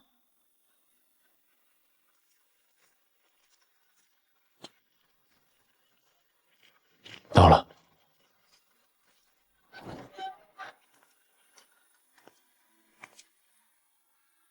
大哥，吴妹妹，大哥，你怎么样了？你怎么来了？他为你求情，挨了你祖父的鞭子，流落街头，我偶然见到的，顺便带过来的。吴妹妹，这次你是真的冤枉祖父了。打我这顿鞭子，是我主动求祖父打的。苦肉计，这样我的研究就不会牵累到林家了。薄云，薄云，祖父，您怎么也来了呀？祖父，吴小姐挨了鞭子，老爷到处都找遍了，气得很了才来到这里。祖父，您别着急，吴妹妹她……祖父，侄儿啊，侄儿，你没事吧？没事。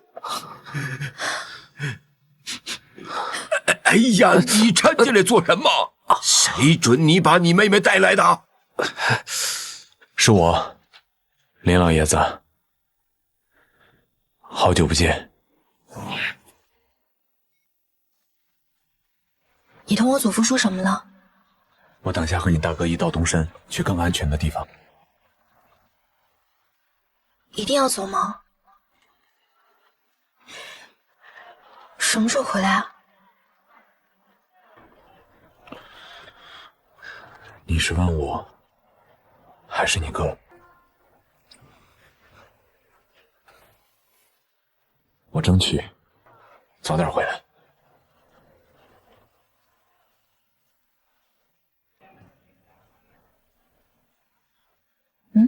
未必每天都可以，但只要有机会，我会想办法让你接到我的电话。云芝，你愿意每天跟我讲电话吗？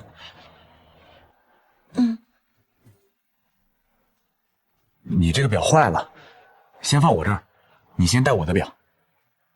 我的表哪有坏啊？你的爱是茫茫星海中一缕光，才刹那间照着我，就像大海拥抱着天空，滚鹏长游与霓虹。如果爱是错落的梦中，与你相拥，与你走过匆匆。云芝，我答应你，这次我肯定回来。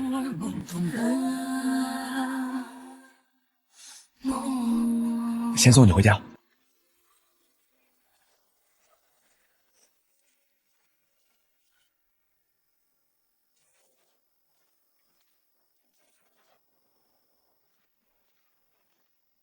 吴妹妹，你能不能帮我一个忙？吴妹妹，你能不能帮我一个忙？帮我去个地方，把这个东西还给一个人。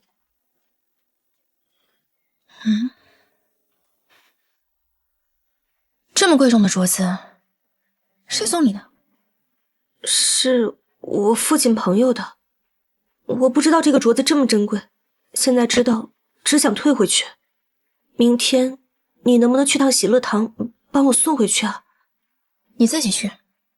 他说，要是我进了喜乐堂，就是接受他的意思。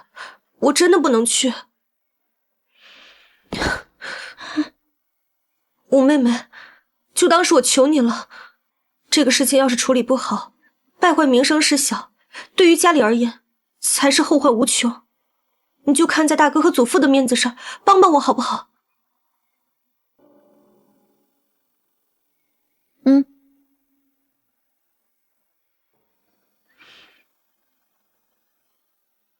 带着盒子去喜乐堂，说跟于爷有约，会有人接应你的。这位姑娘是？我是林楚仙的同学，她今天发高烧，所以来不了了。她说跟于爷有约在先，你能帮我把这个给于爷吗？可否请这位小姐进去坐一下？于爷稍会就来。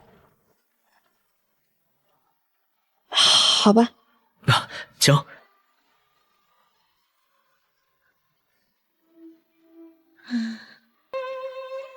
于爷，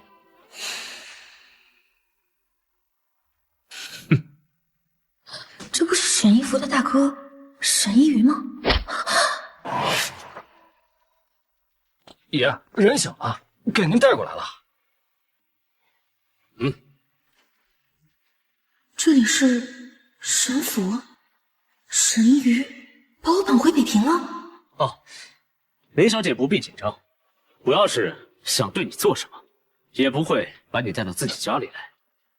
坐。就算我姐姐得罪你了，你也没必要对我这样吧？不瞒你说，我不姓宇，姓沈。第一次想要请到家里做客的人，从来都不是林楚仙，而是你。我只是想请你到家里来坐坐，问问我失踪的二弟沈一福到底去哪儿了。这未料到上钩的却是你姐姐，有意无意的还问起我二弟，你说有趣不有趣？你知道我姐姐喜欢沈一福，故意跟他表白，你也知道他会拒绝你，就故意让他把退回礼物这件事推给我，还对他说你姓于，你是故意的。彤彤，不愧是我二弟看中的女人啊。沈先生，我跟沈同学不是那样的关系，你要是不信的话，等他回来你可以问问他，何必在这刁难我？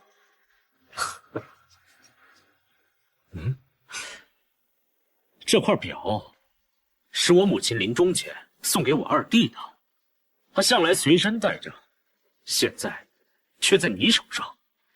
原来这个手表对他这么重要，定情信物吧。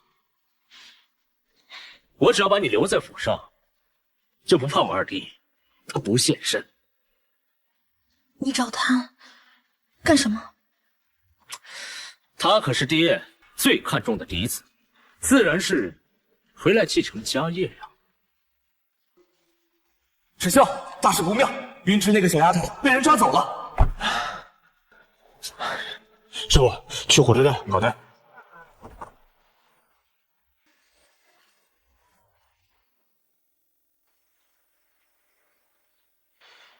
若不是请来了林家那个小丫头，恐怕我这辈子都见不着你了。究竟要如何才肯放过云芝？你既然为她而来，那为父倒想问问你，你待她是真心还是假意？真心。真心。那好，沈家香火凋零，严嗣乃头等大事，只要你让我看到你成亲，或者你确有严嗣之实，那我随时可以放人。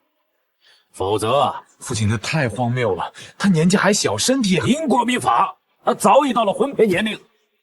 要么你证明给我看，要么秦楼楚馆里有的是等不及的粗汉替你验货。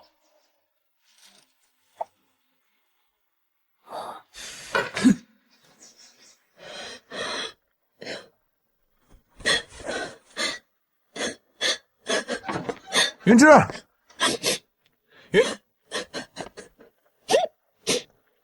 云芝，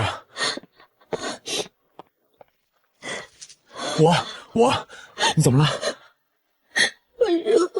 我身上好热。先起来。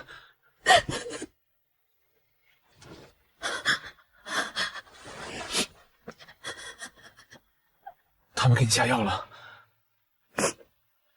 你等我，我去给你拿水，灌下去就好了。为什么总要我等？沈一福，我已经等了你一辈子了，你还要我等？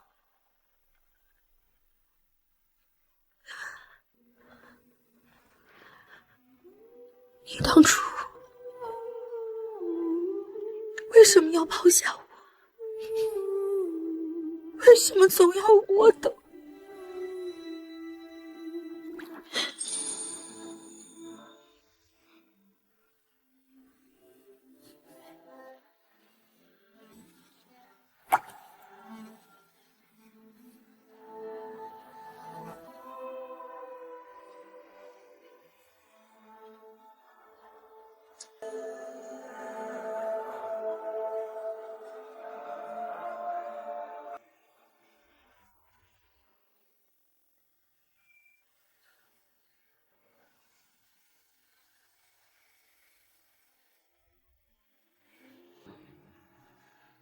喜今日，赤绳系定，心燕而至。补他年，白头永斜。云兮，秀兮。转盼不来，时光蔓延上青苔。云景，仍然有记载，留下的空白，填不满的词不该。烟阵云中拍，孤鸟陌路怀，自知懂他的悲哀。夜已空夜白，我答应你，从今以后，我再也不叫你等我了，好不好？却也不知美，离人不知醉，陈年的浊酒。沈一福，欠你的洞房花烛夜，今夜还了，好不好？是个人注定轮回，却也不知美，离人不知醉，以后你只能是我的妻了。你留寻不回，恒年的纯粹。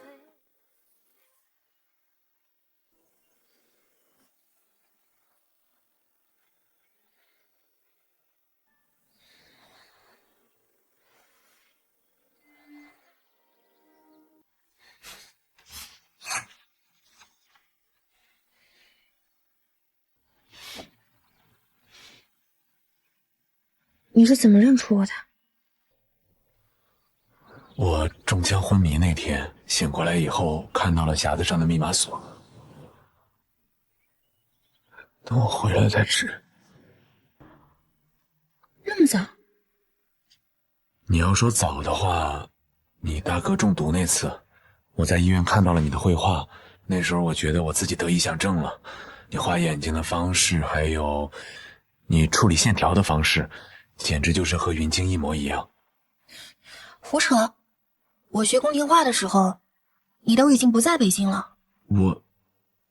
我把松松收买了，你所有画过的画，我都让他寄过来给我了。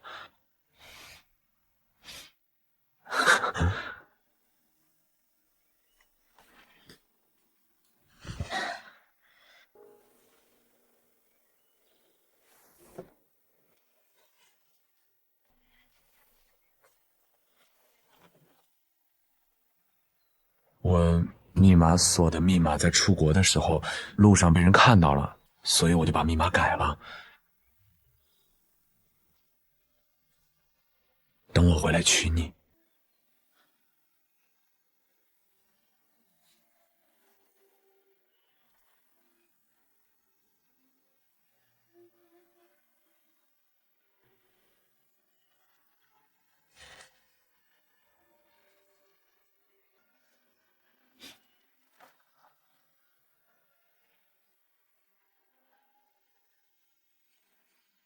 干嘛假装不认识我？当我老师很好玩吗？不是，我是怕，我说我认出你的身份以后，你告诉我我们两个人缘分尽了，又或者说你不承认你是云京，那到那个时候我就一点办法都没有了。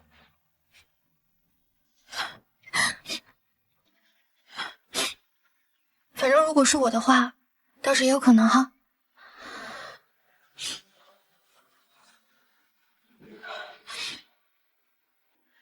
那既然这样，10年前，你为什么要逃婚？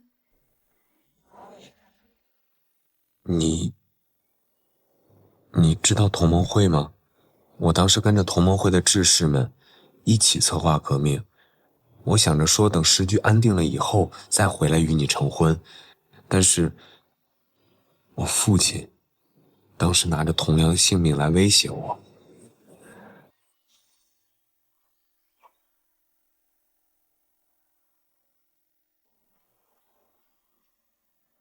若你想救这名单上的37人，就回沈家继承家业，如期同五哥哥成婚。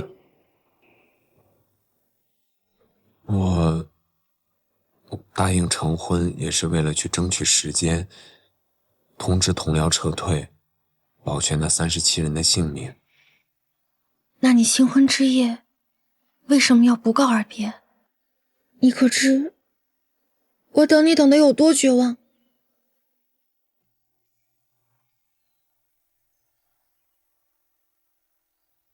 我为救助同僚无法脱身，当时想尽了一切办法才找到你身边的侍女倩儿，我交给她了一只纸鹤，当时无法回答的所有缘由我都写在那张纸鹤上了。纸鹤？什么纸鹤？你没收到纸鹤吗？没有啊。怎么了，沈兄？难道又犯病了？我去拿药。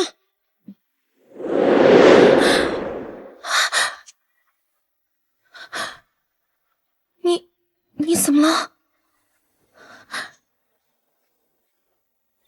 对不起，我让你在不知情的情况下等了我那么长时间。你这个人啊，从小到大都这样。二少爷，大夫来了。二少爷，大夫来了。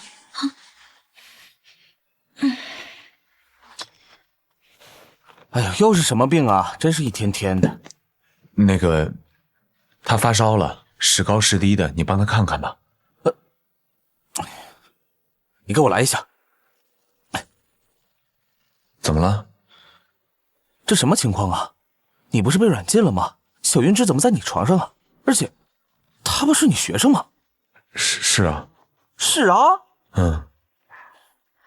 沈秀，我跟你说啊，你要真心喜欢人家，给我好好追求，而非行此等行径。你，沈秀啊，沈秀，我真没看出来啊！啊，你这尸骨不化的外表之下，居然藏着一颗放浪形骸的心。哎，你这个行为真是令人大惊失色，大失所望。我真被你气死了。究竟是谁教他的如此浮夸的演技？行了，松松，别演了。你放心啊，我这个人在大义灭亲面前，手起刀落，绝不差偏。你等下，你刚刚叫什么？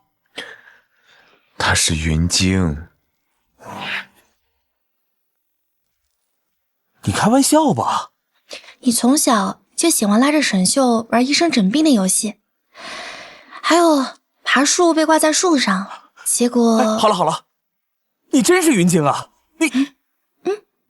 还真不敢相信，你都回来这么久了，怎么现在才告诉我你回来了？这太难以置信了！真的是你？先松手！这真是云晶？报个没完了。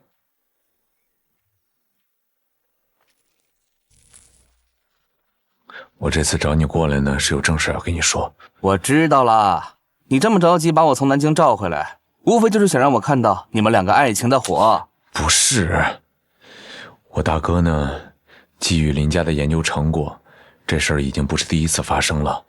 通过这件事情，我也得知科学救国的道路只会越走越难。如果我手里有枪，何不能撑起后盾呢？况且我也是有私心的。我不想再让云晶再一次被锁在这个院子里，我要护她周全，给予她一片坦途。为此，我不惜牺牲一切代价。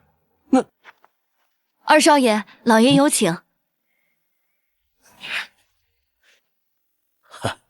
听闻昨晚你与那姑娘一夜温存，好啊！那我沈家可算是有后了。林家如今呀，门第衰落。要结亲，我沈家自是瞧不上，不如把他收作通房。我今日来见父亲，就是要告诉父亲，我要娶她，明媒正娶。他希望父亲能允许我回苏州的林府提亲，并撤出守在这院中的士兵。作为交换，我愿意回军中任职。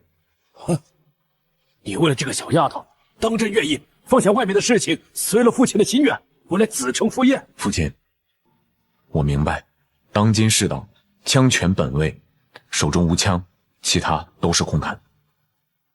好吧。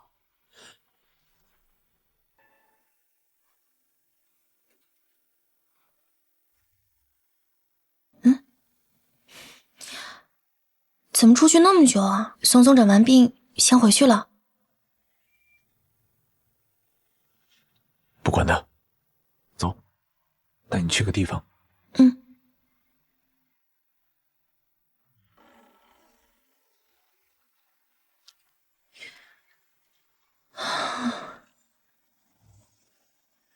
这里是李亲王府，这里是李亲王府。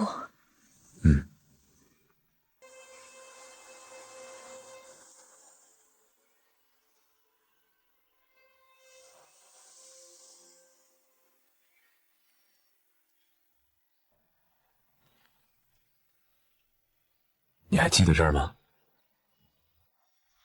哎呀，放开我，放开我，没事儿。你看这么矮，我摔不下去。万一摔下去怎么办？哎呀！当然记得，当年我就坐在这上面，你怕我掉下去，就死死的抱住我，差点把我衣服都拽坏了。这都没变，只是还差灯笼。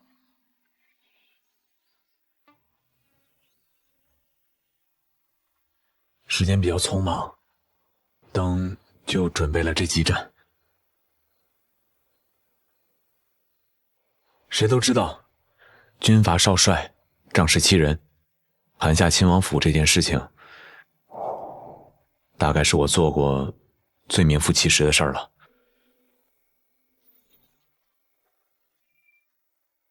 宅子后来的主人呢，儿子染上了大烟，屡屡犯案，落在了我的手里。后来我就以权谋私，拿他儿子的性命换回了这间宅子，这下也算是物归原主了。这个你拿回去吧，房子我不能要，要是让你爹知道，他会找你麻烦的。结了婚，父亲便不会再过问了。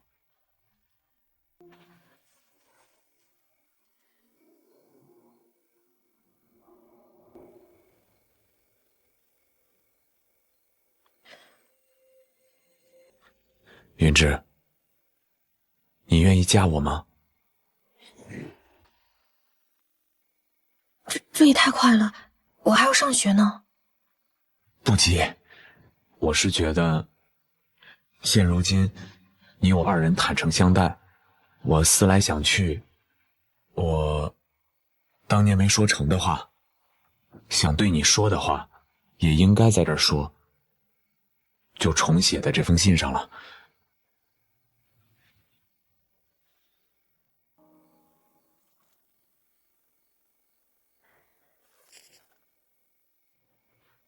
我欲参与变革，此行牵连甚广，故不敢相告。生死未卜，不敢轻诺，只许我终此一生，为云京一心上人。愿山河无恙，岁月悠长，你也顺意平安。沈秀。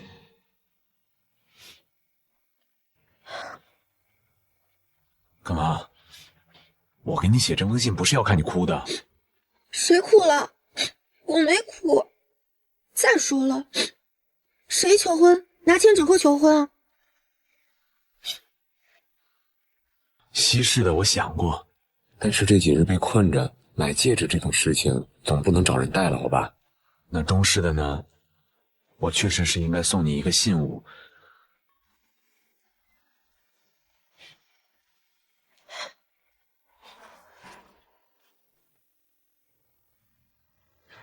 这块表是我母亲送给我的，这些年我一直戴在身上。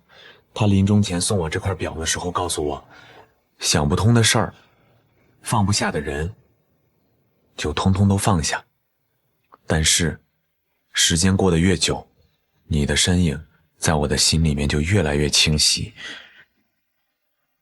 当年在王府，你跟我诀别，我还以为你从来不曾喜欢过我。其实我早就决定将你长长久久地放在我的心底，这是我的活法。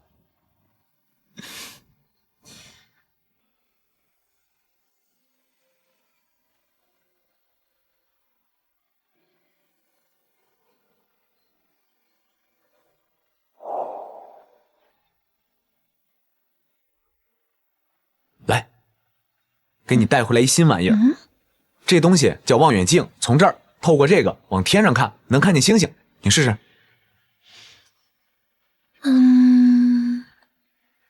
怎么样？没有啊。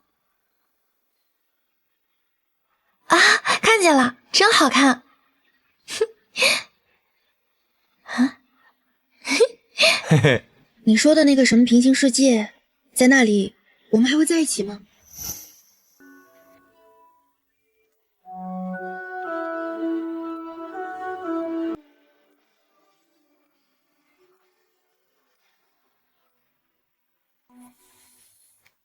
过来，快帮我看看。好看。不好了，二爷，亲家老爷被王公大臣们软禁在公使馆了。你说那些遗老贵族为什么要找祖父的麻烦？那些人表面上还是显宦之家，实际上早就已经坐吃山空，日趋潦倒。多年来宫中宝物变卖，全靠你祖父周转。此次你祖父进京，他们自然不能放过这个机会。恐怕远远不止如此。我父亲临终前给了我一个包，包里是一张银行保险箱的硬件卡，里面是石油开采成果。这件事情除了我，你没和任何人提过，对吧？我应承祖父不能告诉任何人，但现在诸多线索都明晃晃指了过来，难道我还能继续明哲保身，闭目塞听吗？所以就是那些遗老扣押你祖父，也是为了那张印鉴卡。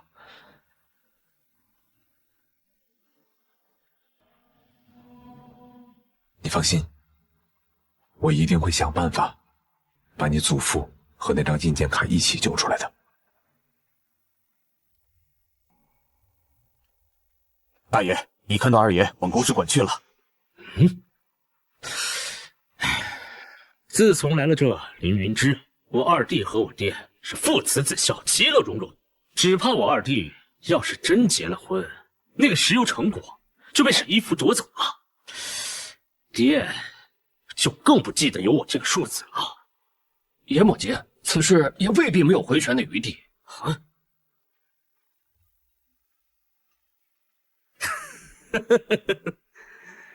倒是个刁钻的办法啊！好，就按你说的办。林老，他们明人不说暗话，这些年变卖宫里的财物的事儿，一直是您在操作。要不是咱们这些人为你遮掩，那警察局很有可能上门拿人呢。是啊，我们听你守着这么大的秘密，你也该有所表示了。有道理，今天这事儿必须得给他办。就是，这什么情况啊？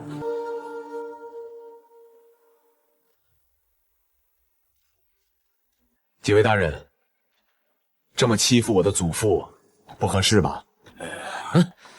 这不是就是沈府的二少爷吗？沈少爷什么时候认李玉普做祖父了？对呀，啥时候？就说呢。祖父，我与您的孙女儿云芝恋爱了，我已向她求婚，择日不如撞日，今日就请几位大人做个见证。哎呦，这下可不好办了。今天这宴会，大家都是奔着宰鱼而来的，可连夜不明晃晃的从咱们手里抢钱吗？哎呀，想不出什么好办法来呀。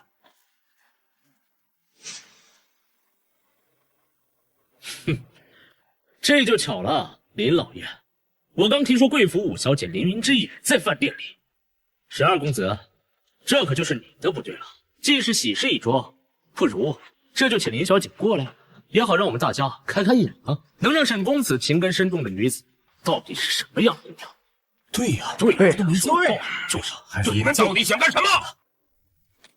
他怎么会知道云芝在这里呢？只怕是有人刻意告知，会是谁？沈一宇。几位大人，此事是我考虑不周，容后解释。哎，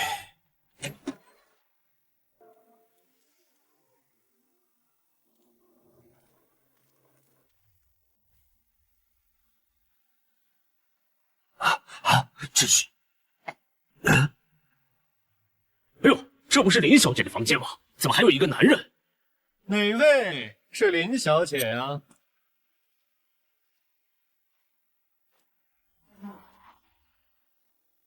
哟，今儿吹的是什么风啊？让诸位大人齐聚一堂。沈二公子说他的未婚妻住在这里，我们来看看。不对吧？我中午就住进来了，没看见什么小姐呀、姑娘呀的，不会是看错了吧？抱歉啊，是我们搞错了啊。搞错了？没事儿，没事儿。今儿这是什么聚会啊？不介意我加入一个吧？哇，这肉闻着好香啊！那个汤也很好喝。你别都喝完了，你给我留点。你喝完了我喝什么呀？你认真点儿，别太浮夸。哦。我去看看去。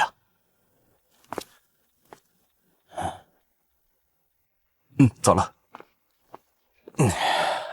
得亏沈义父之前打过招呼，他不会点任何服务，不然我们真不知道这些法式大餐是哪儿来的。你看看，字迹倒仿得像，肯定是熟人干的。不过，下了什么药？想搅黄衣服的婚事，肯定不是什么好药。别吃就对了。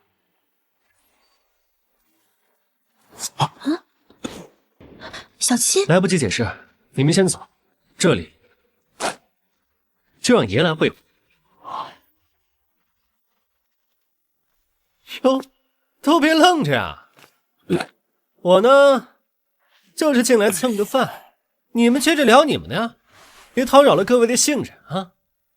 沈二少爷和林家小姐恋爱了，这不正准备去老爷子那儿提亲，不知谁看错了，说五小姐也在，这不才打扰到七爷了。哦，原来是我这前姐夫，他又要娶亲了。那我可得好好敬你一杯呀！啊，来。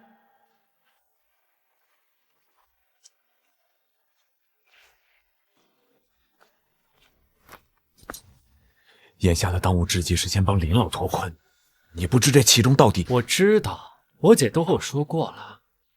林玉甫的事情呢，我来负责。但是你，如果想借此事跟我姐促成婚事，我告诉你，不可能。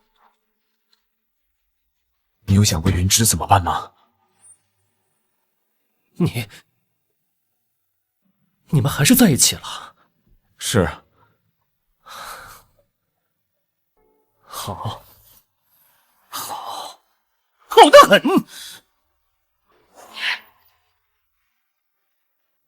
好得很。哎呦，都是自家人，有话好好说嘛。谁跟他是一家人？你疯了！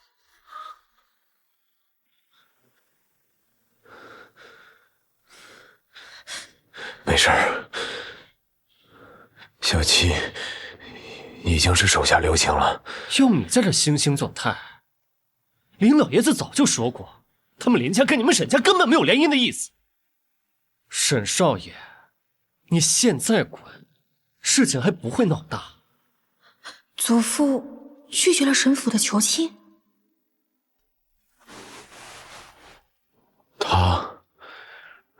我定要娶。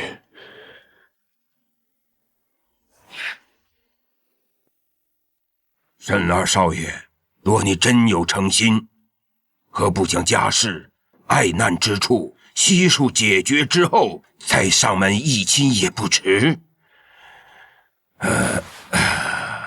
不过老夫还是要感谢你相救之恩，但我绝不会因此卖了自己的亲孙女。祖父，祖父，沈先生他不是这个意思，他是父亲的挚友，也是大哥的朋友，他是真心待我的。侄儿，你是铁了心要嫁给他，不要祖父了吗？侄儿，不是这个意思。沈先生非娶你不可，可祖父不愿意你嫁到沈家去。侄儿啊，你的心意又是什么呢？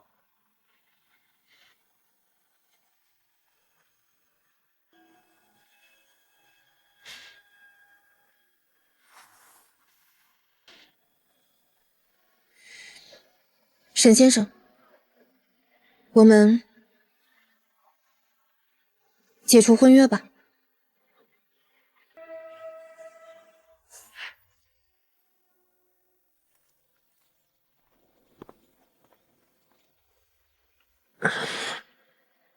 又不舒服了？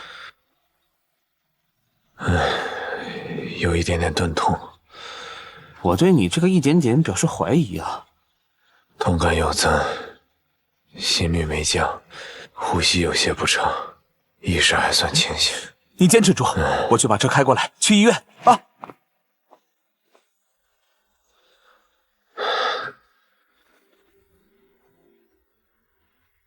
病人还需要休息一段时间。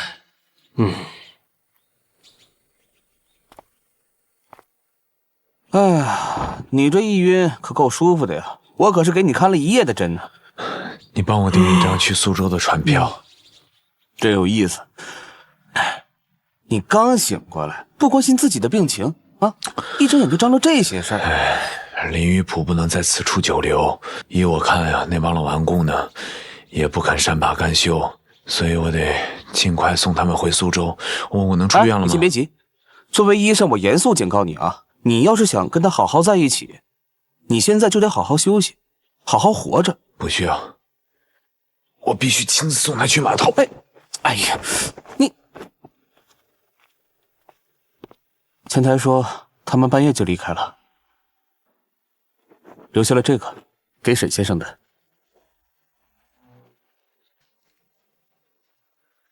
云之随小七和林老爷子去天津了，大约是借道天津去苏州。以小七在天津的路子，出不了什么大事。接下来有什么打算？去天津。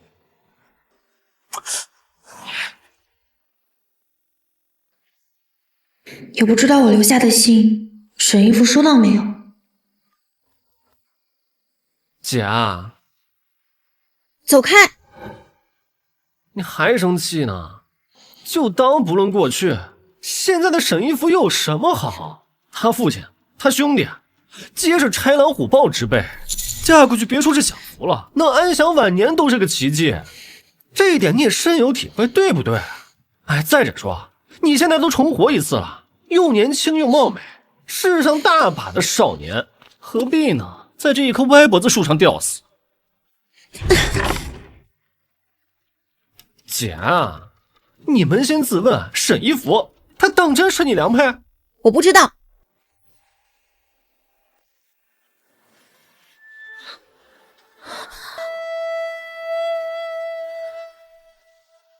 他刚不会听到我和小七的谈话了吧？你看，你自己都不知道他是不是你的良配。再说了，咱们重逢那天，你不都说跟这个姓沈的忘情了吗？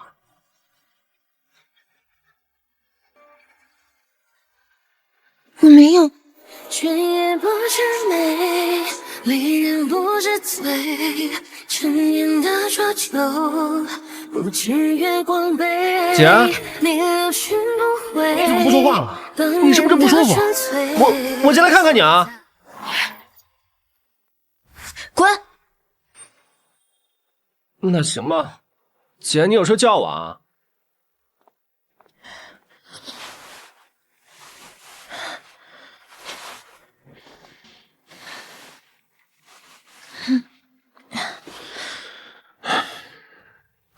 这么冷的天，开着窗，穿这么少，在这吹风，嫌你自己身体太健康了是吧？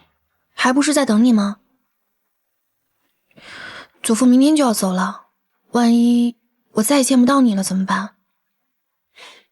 再说了，就算冻感冒了，那还能再拖一拖时间。你再凶我一下试试。明明是你凶我，你又是悔婚，又是不辞而别，明明已经是我的妻子了，现在又不是了，你这怎么能让我不急不恼的吗？答应我，以后不管发生什么事情，别伤了自己的身体。那啥，你别得寸进尺啊。也得先得寸再进尺吧。知道了。婚事呢，多是情势所迫，你左右为难也是人之常情。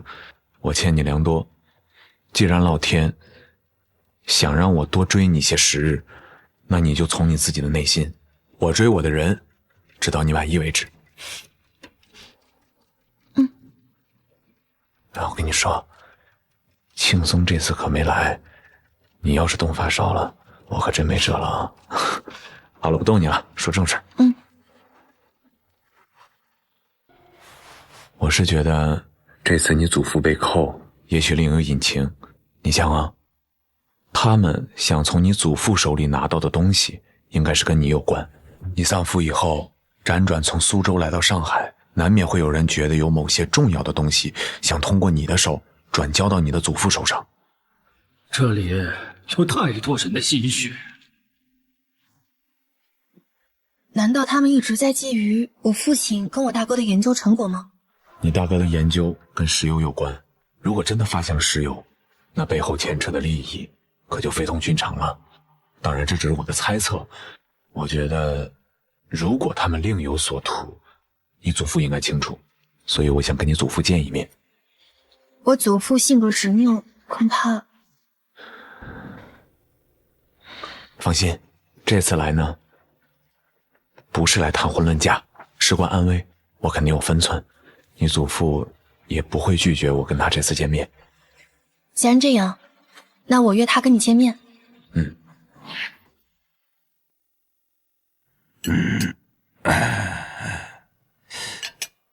自从傅岳去世后，我从未打开过这个保险箱。依沈先生之见，箱子里的东西会是什么呢？如果我猜测的不错，那应该是与国家石油矿藏位置有关。倘若与石油有关，我将此物交出，会如何？一旦落入外邦之手，那必是国之大难。可若不交出去，那不就成了我们林家一颗不定时炸弹？林老，您若是信得过我，可将此物交付于我手。你？沈先生可知我为何不愿芝儿嫁给你？明白。沈家确实是是非之地，而且我比云芝确实大了不少。不，沈先生，你是个愿意随时舍身为国的人，便如同我家老四一般。谁嫁给了你们这样的人，是谁的不幸。可是，但若你愿意为了娶谁、守护谁而抛下志向，忘却初衷，那是国之不幸，万民之不幸啊！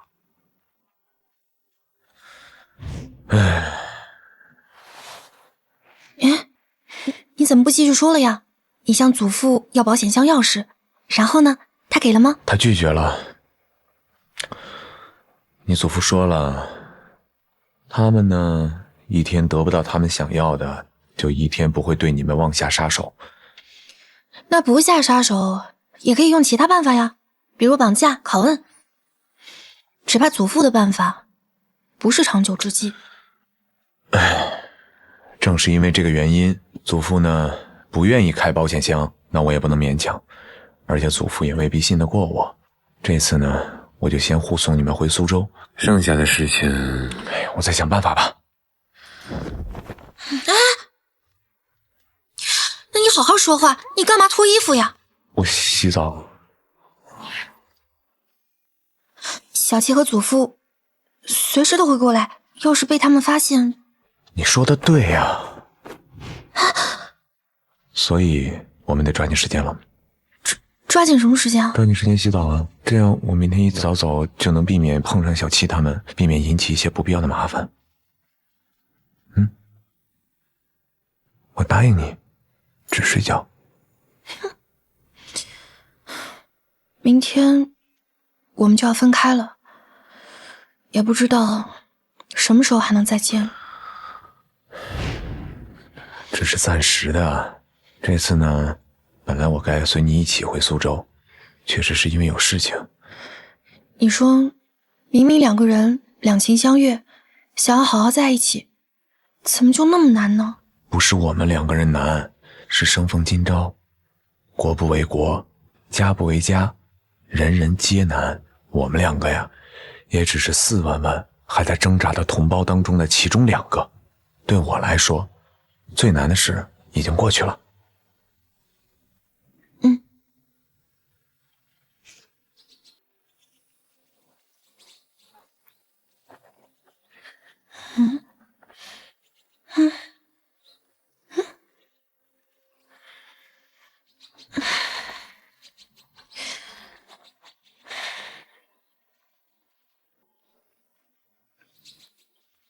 如无要事，我会留在房里等你。云芝啊，祖父不开保险箱，你是否心里另有想法呀？祖父，如果开保险箱这件事会给林家招来祸患，不如让沈先生来开。他父亲手里有兵权，如果东西在他手里的话，应该没人敢动。沈邦，老狐狸，你信他？我不相信他，但我相信沈一福。即便这会害死他，你也不顾，就因我不允你们的婚事。祖父，沈先生是少年时便立志要为国赴死之人。可惜呀，立志为国赴死之人开不了保险箱，只有印鉴卡的主人能开。那我来开，我来拿这些东西。您就回上海，说与我断绝关系，登报。你说荒唐！那姓沈的给你灌了什么迷魂汤？你也想当英雄，想去死吗？祖父，我不想当英雄，但阿爸阿妈用命换来的这些东西，我想守住它。我无愧于心。胡闹！就算你不珍惜自己的命，难道你要让祖父我白发人送黑发人吗？好了，不要再说了，你给我滚出去！滚！对不起啊，祖父，侄儿失言了。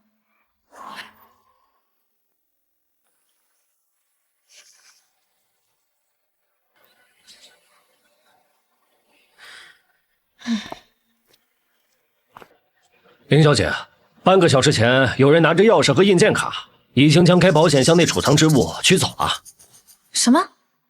谁取的？哦，是你祖父林雨普。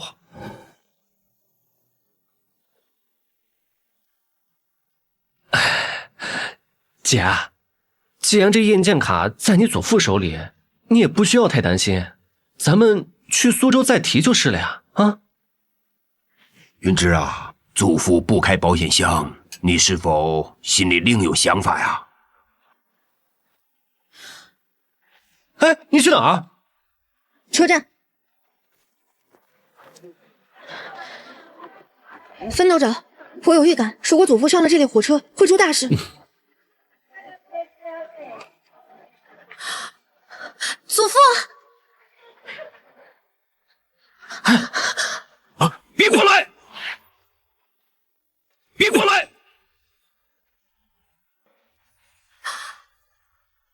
林老爷子，别过来！沈先生，你已经做出了你的选择，现在该我做出我的选择了。我的孙女儿以后就拜托给你。侄儿，祖父不能陪你一起回家，以后你要好好的保护好你自己呀！不要啊，祖父！老四，爹这回陪你一起受我泱泱华夏，山河无恙。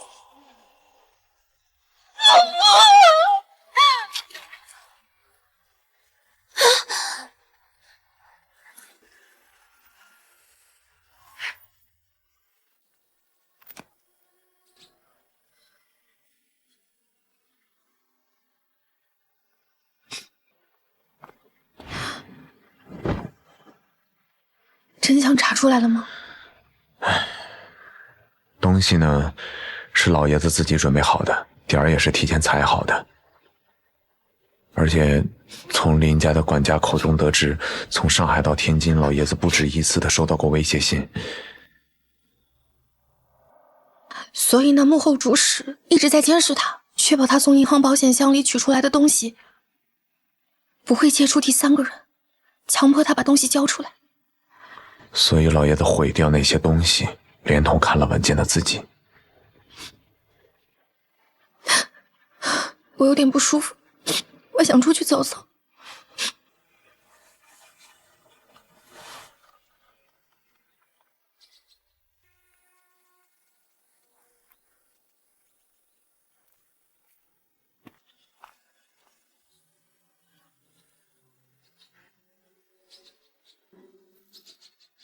你说，我为什么会住进林云之的身体里？我是当局者迷，沈教授旁观者清。你能为我解答这一题吗？世上千问难题，有些有答案，有些则无。你的问题并不在于你到底是爱新觉罗云京还是林云之，而是你究竟想成为什么样的人。所以，这样的世道，活下来的人至少不应该任人摆布的活着，是吗？是。眼下我甘愿担负责任，把这些文件带回林家。我会好好照顾我自己，你也要好好的，别生病。吴妹妹，你长大了，希望下次再见面的时候，我还没老。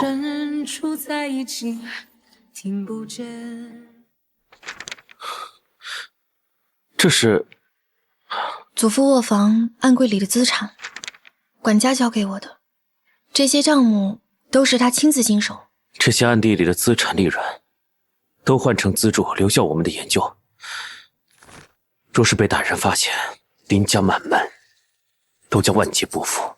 这些支出有去无回，大伯是不会同意的。祖父原本的用意就是希望大哥你能亲自打理。我现在身在油田，勘探研究尚不能中断。这些，等等，云芝，你刚才说祖父的本意是把这些交给我，难道他老人家还有别的交代，有其他的解决办法？有，我来打理。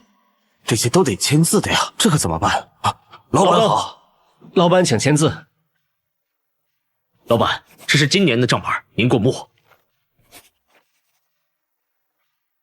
哎呀，某些人如今是上海滩的大东家，想登一次门可真不容易啊！啊，松松，你怎么来了？他呢？啊，他呀，来不了，被关了1个月，又昏迷了1个月。我去北京都没见过他的面。那他现在怎么样了？你可别说是我说的啊！上一次，沈一宇想软禁你祖父，没得逞，那他哪能善罢甘休啊？对不对？你猜怎么样？他竟疯狂到拿枪射自己的亲弟弟，沈一夫直接腹部中枪，当场送入医院，抢救了2天才抢救过来，后来就一直陷入昏迷啊。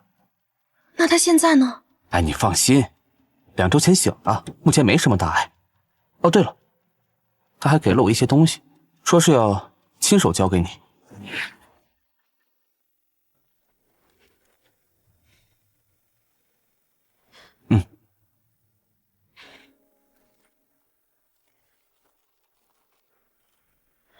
吴妹妹，我在，一切安好，无忧。你祖父一案真凶正是沈一宇，已然抓获。王府已托人出租，月租约600银元，每月底汇款。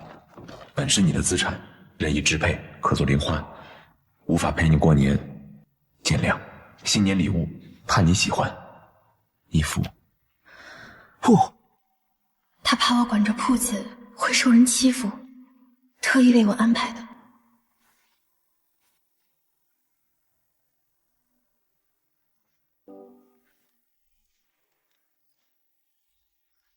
真是，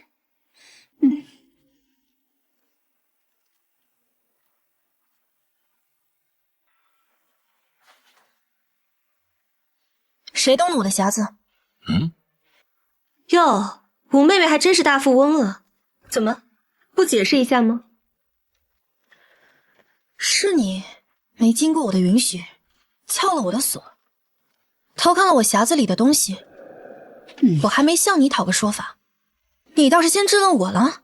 这匣子又不是你的，里边的东西不也是你偷的吗？这里边都是沈先生写给他妻子的信，还有这块表。这么说，锁是你撬的？是又如何？不然怎么知道你那不可告人的秘密？你敢打我？她可是你姐姐，你怎么下得去这手啊？林楚仙把我骗入别人陷阱时，那个时候怎么想不起来我是他的妹妹啊？要不是念着这一点血缘，他挨的可就不止这一巴掌。云芝啊，那些事都过去那么久了，有什么话不能好好说呢？撬别人东西，就是好好说话。真是伶牙俐齿，惯会模糊重点啊！这存折里的收入都抵得上咱家公司半年的利润了，你怎么不说说看，这钱是哪来的呀？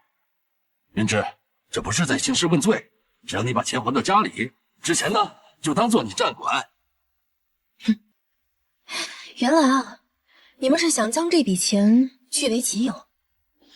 我也可以实话告诉你们，这笔钱不是祖父的，所以我没有必要告诉你们这笔钱的来路。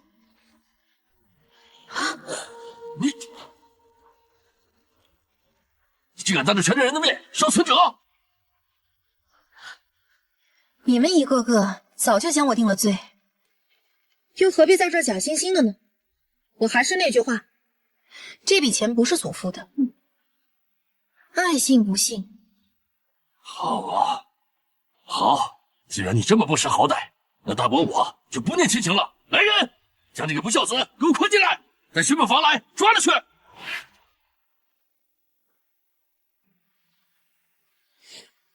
为了沈修和大哥魏晋的事业，我一定要活下去，活到革命成功的那一天。什么人敢来巡捕房闹事？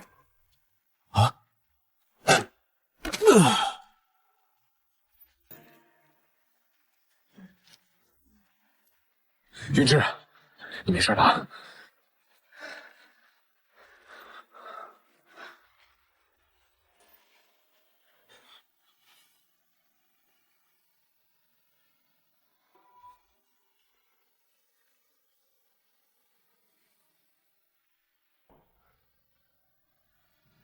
这笔账，我要跟他们一笔一笔的算清楚。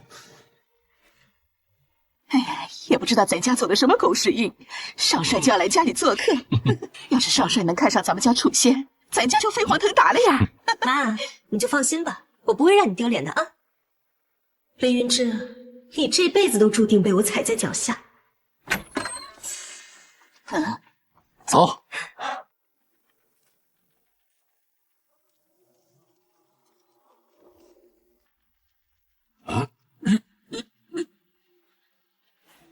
沈校长，林三小姐，别来无恙了。听闻是林三小姐拾到了我们少帅的匣子，不知可否详述是在哪里找到的？这个匣子果然是林云芝偷的。若是一举能得到沈校长的青睐，那也不枉此生啊。不瞒少帅，这个匣子是我堂妹林云芝偷的。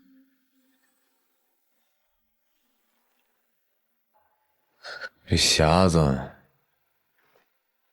原本有把锁，谁弄坏的？也是云芝撬的，里面的药物也是云芝拿走的。我身为姐姐也很惭愧，在此替她向您道歉。知书达理又美丽大方，沈校长不，少帅肯定会拜倒在我的石榴裙下。云芝本就知道这把锁的密码，为何要撬？云芝怎么会知道您匣子的密码？因为我在追求他，而且这匣子里丢了一件重要的东西，既是他的所有物，为何要偷？为何要撬？还是说，是你在说谎？沈校长，您当年可是我们学校的校长，你怎么能和他？没规矩！少帅做什么事儿，请用你智慧，还不给我闭嘴！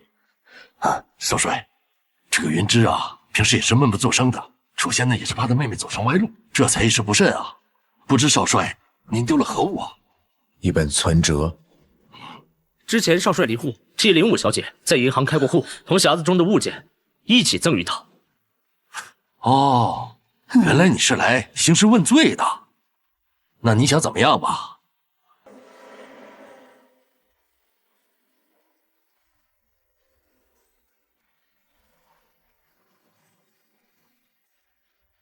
自然是以牙还牙，以眼还眼。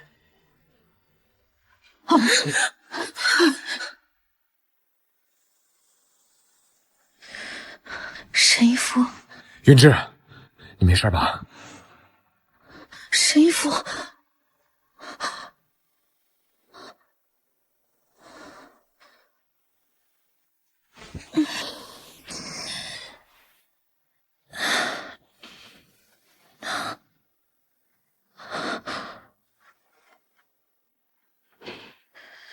沈一夫，沈一夫，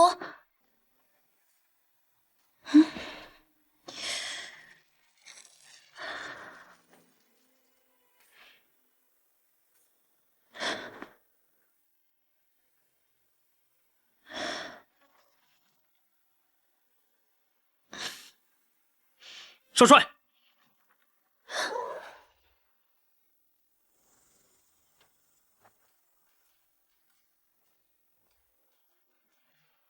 云晶，云晶，云晶，我有你画的这么好看吗？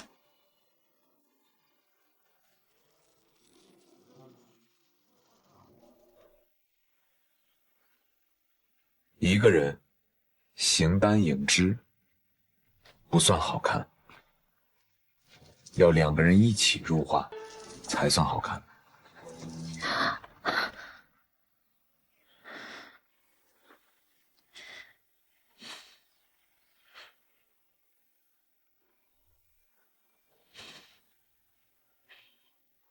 云静，你可愿嫁我？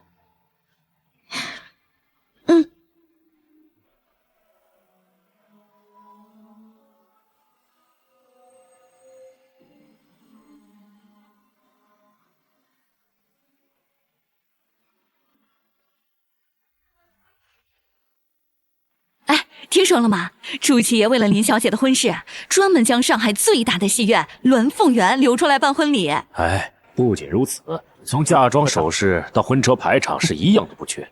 这整场婚礼用这个数。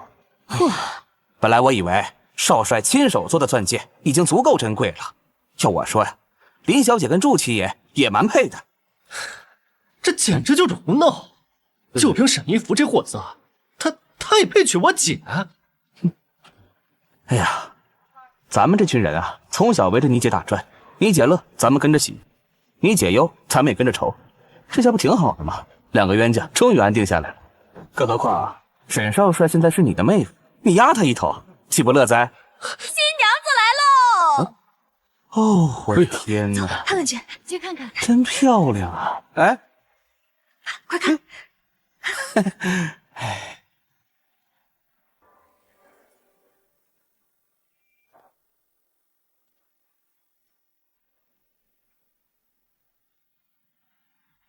哎，真漂亮啊！就是太漂亮了！我的天哪，真好看呀！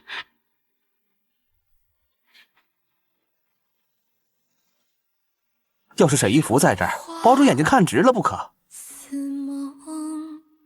还什么？就是白的太晃眼，还是红盖头好看。吴妹妹，看到你幸福，大哥也就放心了。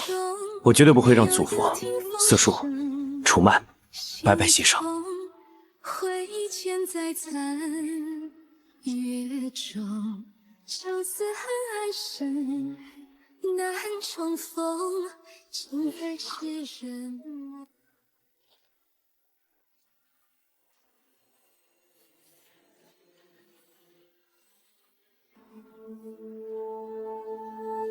沈公子气度不凡啊！是啊。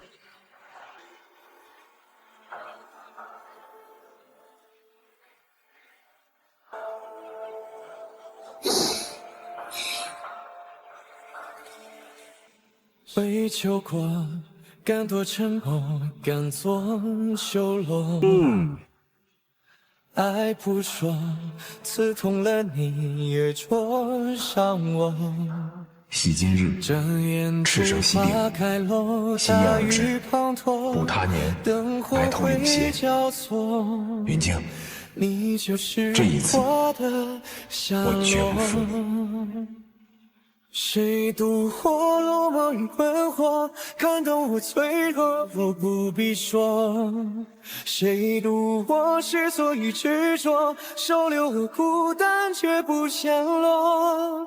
绕不开你我命定的枷锁，怀抱你给过的温热，